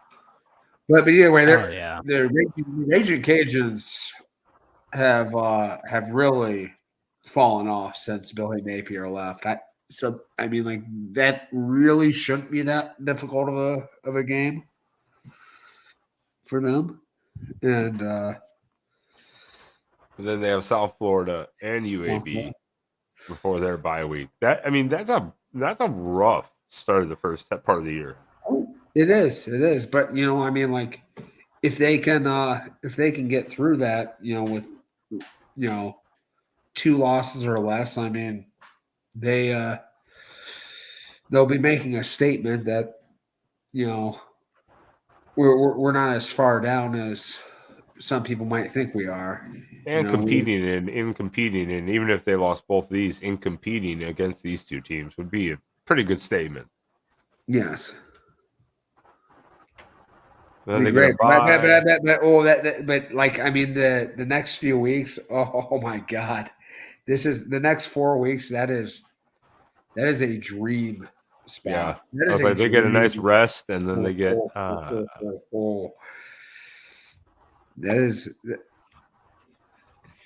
then they get a bye before Memphis.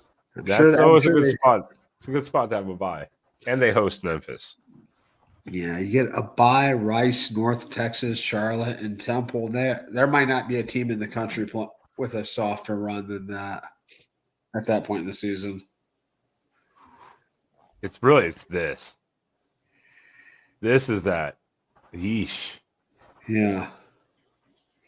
Because that could make or break your team. I mean, injuries, morale, any of that stuff. I mean, that could do a lot to a team with a new coach. Wow. I do kind of feel like there's going to be some good things happening with Tulane and John Summerall. It's going to be fun. Yeah, I mean, he was quite good at Troy. I mean, there was a period they had the longest winning streak in the country, I think, or like second behind Georgia. They won like 14 or 15 straight games.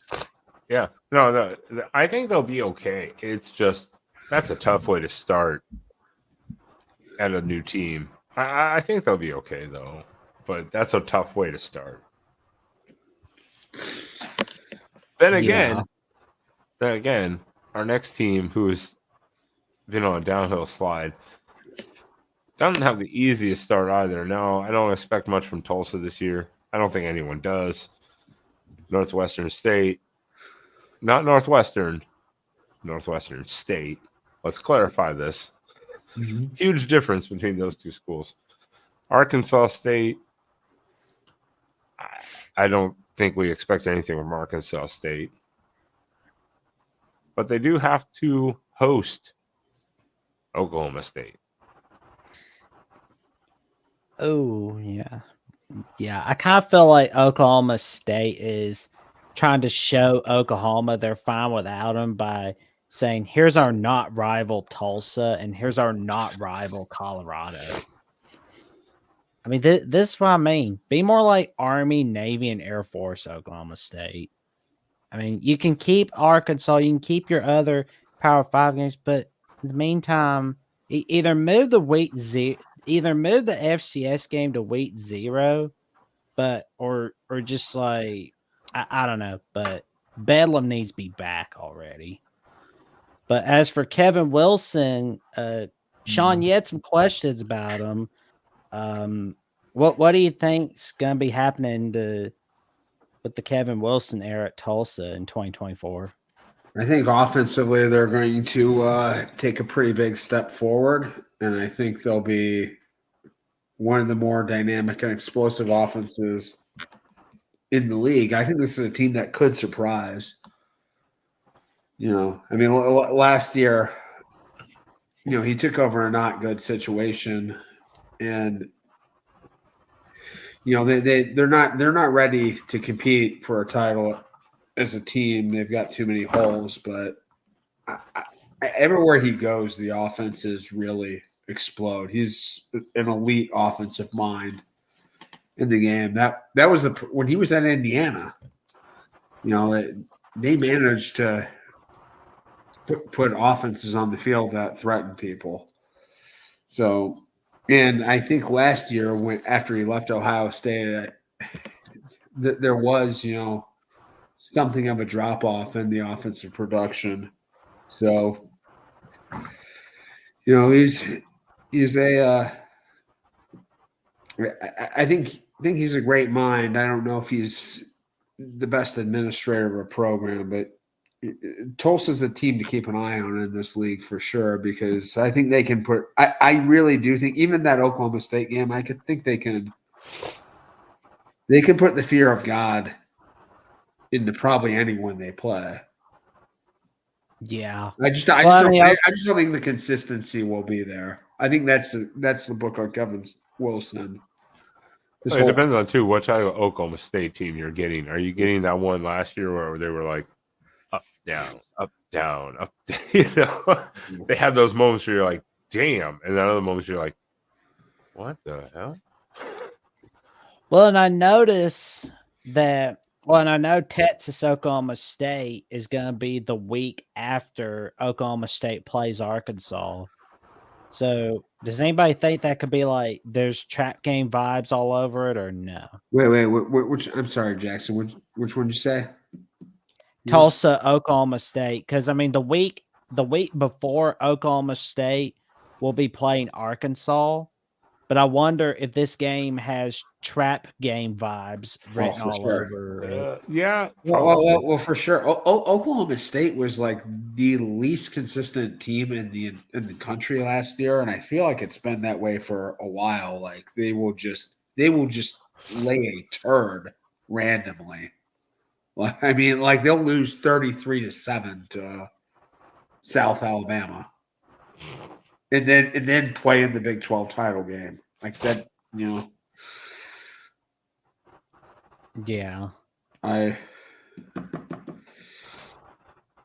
That's why I was like, Oklahoma State, what team are you going to get this year? But it's still a test for Tulsa after last year. Louisiana Tech, North Texas, Army,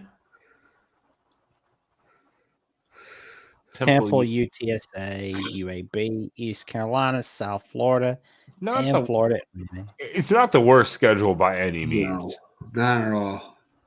Very, very, very favorable, really. But the tough teams are all kind of spaced out, except for maybe the Florida teams. But everything else is reasonably laid out. They don't have to play Navy. I mean, or Memphis even, right? Yeah, they don't even play Memphis. Yeah, they don't play Memphis or Navy. They don't have to worry about any of that. That's not too bad.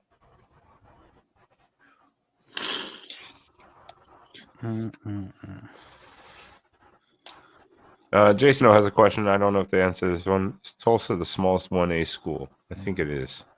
Really? Tulsa? Wow. Smaller than like Rice or Wake Forest? Tulsa is a relatively small school, though. I don't know if they're the smallest, though. They are a relatively small school, I think. But I mean, like Tulsa's not like a huge academic power or anything, are they?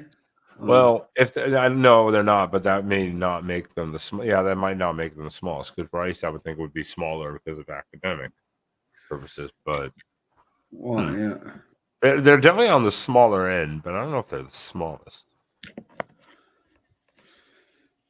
Okay, it says right here, total enrollment 4682. That's quite small. It is small, but that's not tiny. Yeah, you know what they might be. Oh, they're my high school was almost the same size as Tulsa's. David Wood is saying Wake Forest. Dave then follows up. Wake Forest only has 3,000 undergrads. Yeah, that's possible. Yeah, I was like, that's small, but it's not tiny. Tulsa's a Methodist school. Maybe I'm going to take Neil's word on that. I'm not 100% sure. I've never researched Tulsa into what type of school they are. Not that matters at all, but I guess that would also limit their size to a degree. Yeah. Well, I mean, yeah, they're not a state school. They're not a public school. Tuition's probably prohibitive for a lot of. And plus, they're in Oklahoma, so the number of people that can go to college is a little bit. Yeah, well, they're competing with Oklahoma State, Oklahoma, and obviously all the other little schools and community colleges and stuff. So it's it's a Presbyterian school. Does have high academic standard requirements. Okay. I didn't know we're gonna have tonight's the argument about what type of school Tulsa is. That's what we're gonna remember the show as. Not the Merrimack show. It'll be about the Tulsa. It'll be the Tulsa show tonight. Oh, about the Tulsa. Do not say that name again. Do not bring it up. Religious we say affiliation.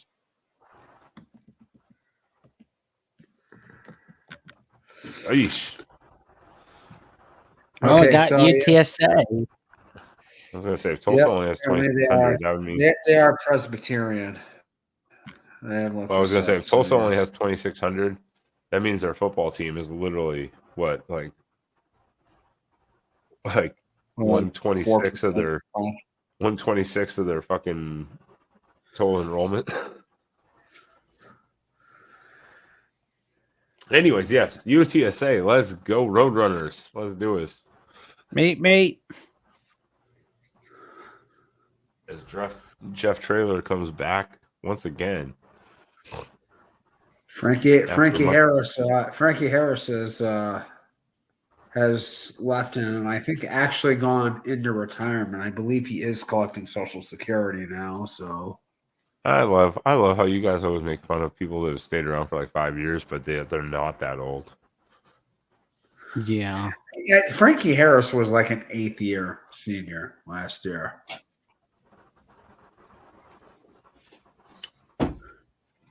Well, then I accuse all of you for not doing the homework for making fun of Bo Nix then. So, anyways, yeah, UTSA, not a bad start to the season. What the hell is HCU? Is that Houston Community? Houston Christian. Oh, Yeah, okay. Formerly Houston Baptist. Oh, that's a blowout. Yeah. So they should be at least 3-1 after week 4, and probably 4-1 by their bye week. Yeah. I mean, minus Texas, this is almost as easy of a start to a schedule as you could probably hope for. This is like ideal, though. I mean, you take the huge check to get your ass beat one week, and then you have a lot of winnable games around it. Like that's how you this. I mean, Is good really God. what your goal should be when you schedule as one of these mid-level schools. Yeah, I mean, good God. Bye week, Rice. Then you have FAU, Tulsa. Then you do have Memphis. Fine. Yeah. Then you have a bye week. Then you have North Texas, Temple, Army. Yeah. Another one, man. They miss a lot of the contenders in the league. They get all of the chum in the league.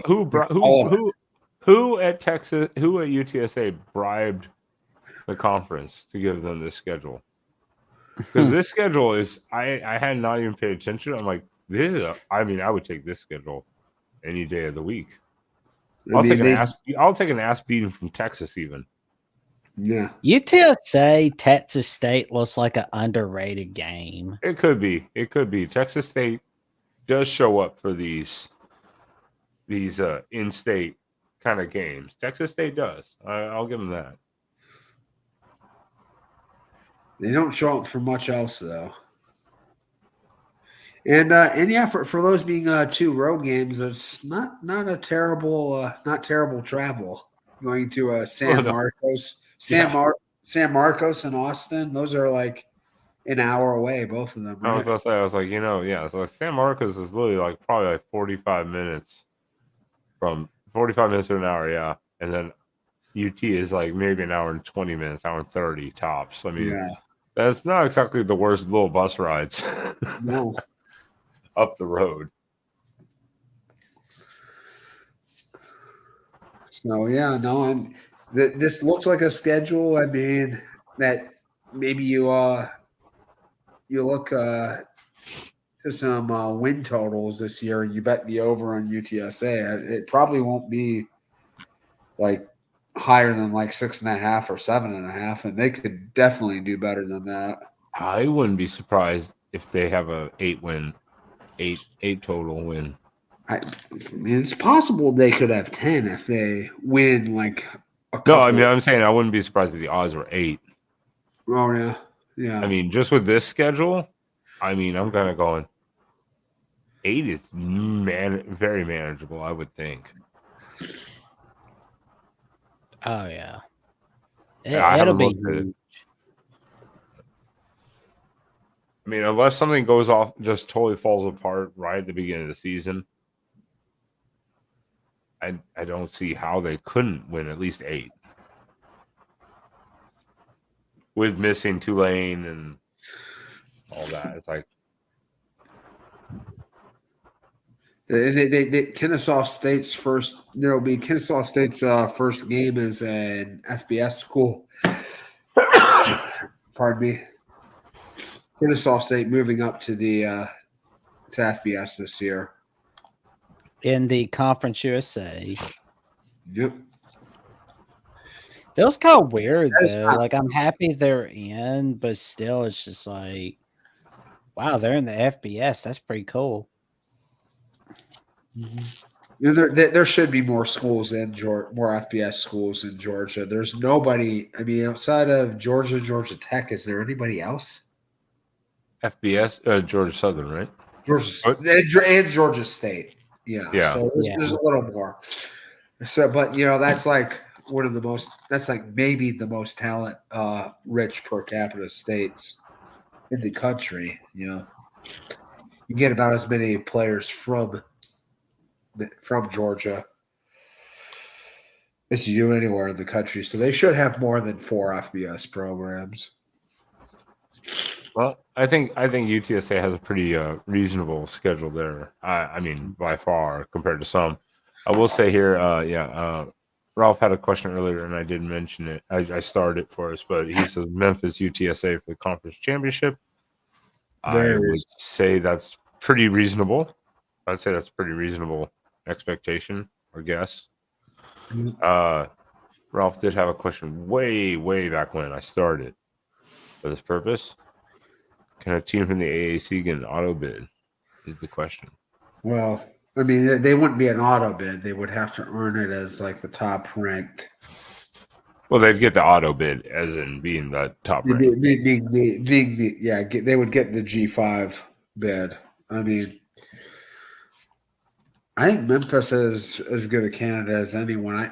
I don't think there's necessarily anybody in any of the leagues that really stands out as a favorite, as someone who should be better than the rest of them. I mean, there's no like Cincinnati or UCF from a few years back that really in the preseason seems to be a step above. You would have to see some team run the table and win like a couple of those hard non-con games or something. You would have to see like UTSA lose one conference game somehow, whatever, by like a field goal in overtime, but beat Texas on the road or something like that, and then win their conference. And then I think they would still get in because they beat Texas, as long as Texas doesn't have a crap season or something like that. But last year we saw Liberty get that G5 bid for the New Year's Six, playing nobody. I mean, playing the worst schedule, the weakest schedule in the country. So there's different ways you can get it done. Yeah, that's the hardest thing to predict because we're just making projections about what we expect from teams. But I mean, a team could be really good last year, not have a lot of changeover, and still be really terrible the next year. It does happen. I mean, is that always the case? No, of course not. But it happens.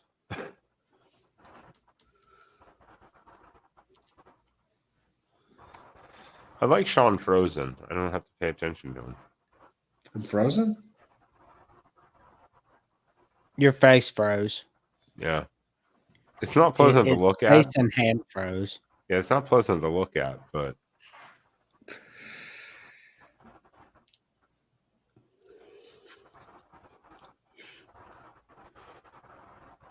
Am I animated now? Can you actually see? no. Hold on. Okay, now it's a black screen. I just removed you and added you back in. Now it's just a black screen. Oh. I see myself just fine. Well, luckily for us, it's just a black screen. Yeah, everyone just logged off the chat now. No, the chat is growing right now. Yeah, see? They're like, yeah, black screen. Sean looks good. I know. I agree, Troy. 100%.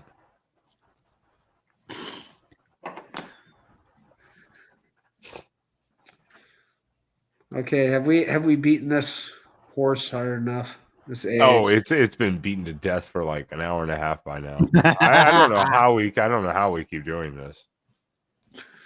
Well, I mean, we are the same people that wind up talking about Merrimack for like a few minutes. We will not say that name a third time, or we have to go into an hour of discussion about them. And I will boot anyone who says that name again. How about Syracuse? No. I don't know how we keep doing this with every conference we talk about. We seem to go over 2 hours somehow, even though we're like, hey, let's streamline it. And then 2 hours later, we're like, hey, we're still here. And the chat's still here. So, hey, I guess that's also what keeps us going, though. That is a Man, huge so contributing factor. what's the docket looking like for the next couple weeks? The docket right now stands as next week we are off, as I am moving again, as was brought up a couple times and Neil asked. All the stuff is gone. It's packed up. So this next weekend I'll be moving. But the following week we will come back with, as requested, as been mentioned multiple times, with the 2024 Action preview. I don't know why I did that little sound effect there. I thought it would sound cool. It probably sounds stupid, but I don't care. Action preview for the 2024 season. Right now, Sean we is are- beating his head against the wall somewhere off camera. no, I'm glistening with joy. Lincoln, where are you? Lincoln, where are you? You're the mascot of After Dark. Well, Sean's stuff is not working. Hold on, let me try. Let me remove him again. Re-add him. Nope, still black. Even though it's funny, on my screen, I see it just fine. I see my. in the bottom when I remove, or I can remove and re-add you, I see you still frozen like this, where we all saw you at. I still see you like that, but when we pull you back up, it's just a black screen. I'm like, interesting. All I can say is that's probably a sign that we are done for the night. That's all I can say. That's probably a sign.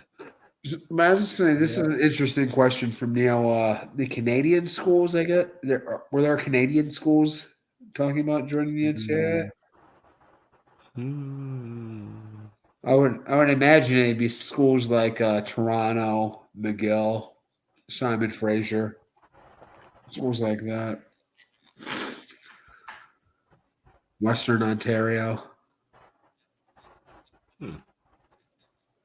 I do know there is a school in Canada. Yeah, Simon Fraser in Vancouver. They actually play. They're the only Canadian school that plays American football. They're in the NAIA. So I'm sure the NCAA. I'm sure they could join the NCAA. I can't imagine there's any laws prohibiting it.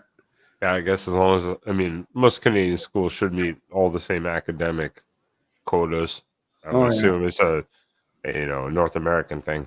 So as long as they're playing the same sport rule wise, yeah, I would guess that they could technically qualify. There would be some complications. Yeah, that would be some. You'd obviously passports and stuff like that, or whatever, or some sort of travel voucher and stuff, and obviously create a little hassle. But I mean, I wouldn't think anything that could be overcome pretty easily. No, but Toronto could almost University of Toronto could almost be in the Big Ten if they. They're academically and they're there.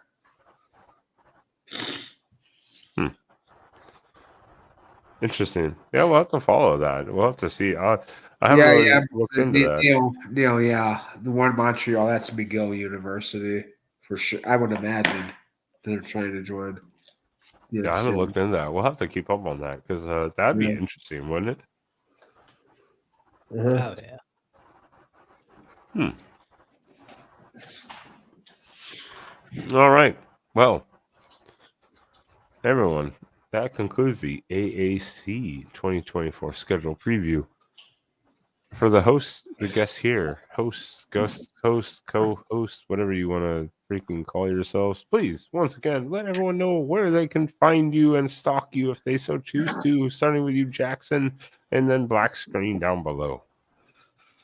Well, they can find me on Twitter at Jackson09960335 and on Instagram and Threads at Jackson Johnson 543908, where I give my latest updates and I just run my mouth about what's going on. And you can also find me on Jackson Johnson 979 on YouTube, where I'm 183 subs away from 500. I can't do it without your help, so I'll need all the help I can get, everyone, getting to the magic number 500. But also, you can find my latest episode of the Jacksonian with co-host of Locked On Wolfpack, Grayson Boone, from earlier this week. And on Tuesday night, I will be releasing on X and YouTube episode 31 of the Jacksonian with Locked On ACC co-host and Locked On Wolfpack co-host Kenton Gibbs. Sean, where can everybody stalk you online? Okay, that changed anything? No, just went to back screen. Oh, It went to yeah. your thing and then back screen Yeah. again. Okay. All right. Well, I hate to end the show, begin and end the show with condolences, but I think it's in order here. Apparently, through our chat, recognize that our good buddy Moose has had a loss in his family. Apparently, had to say goodbye to his dad this week, and very sad to hear that. I don't think Moose is in the chat any longer, but yeah. Very sorry to hear that, buddy. Thinking about you, and you guys can. I just want to say we very excited for the Ohio State spring game next week, aired on Fox. Should definitely be checking that out. Michigan, slightly less important game of the week to follow with Michigan. They should have reversed the order. Michigan should definitely be the appetizer, not the main course. But it would be the first time I think that any spring games aired on network. So we'll have a little bit to talk about for that, and yeah. Otherwise, yeah, you can find me here on After Dark when we run this, and on the Ocho, and sometimes on Mark's call-in shows as well. So I'm around. That he is. He gets his way around here. As for me, I'm just Ben of Exploding Ben Sam. Please check us out here on YouTube. You can check out my Twitter if you want, and the other social medias.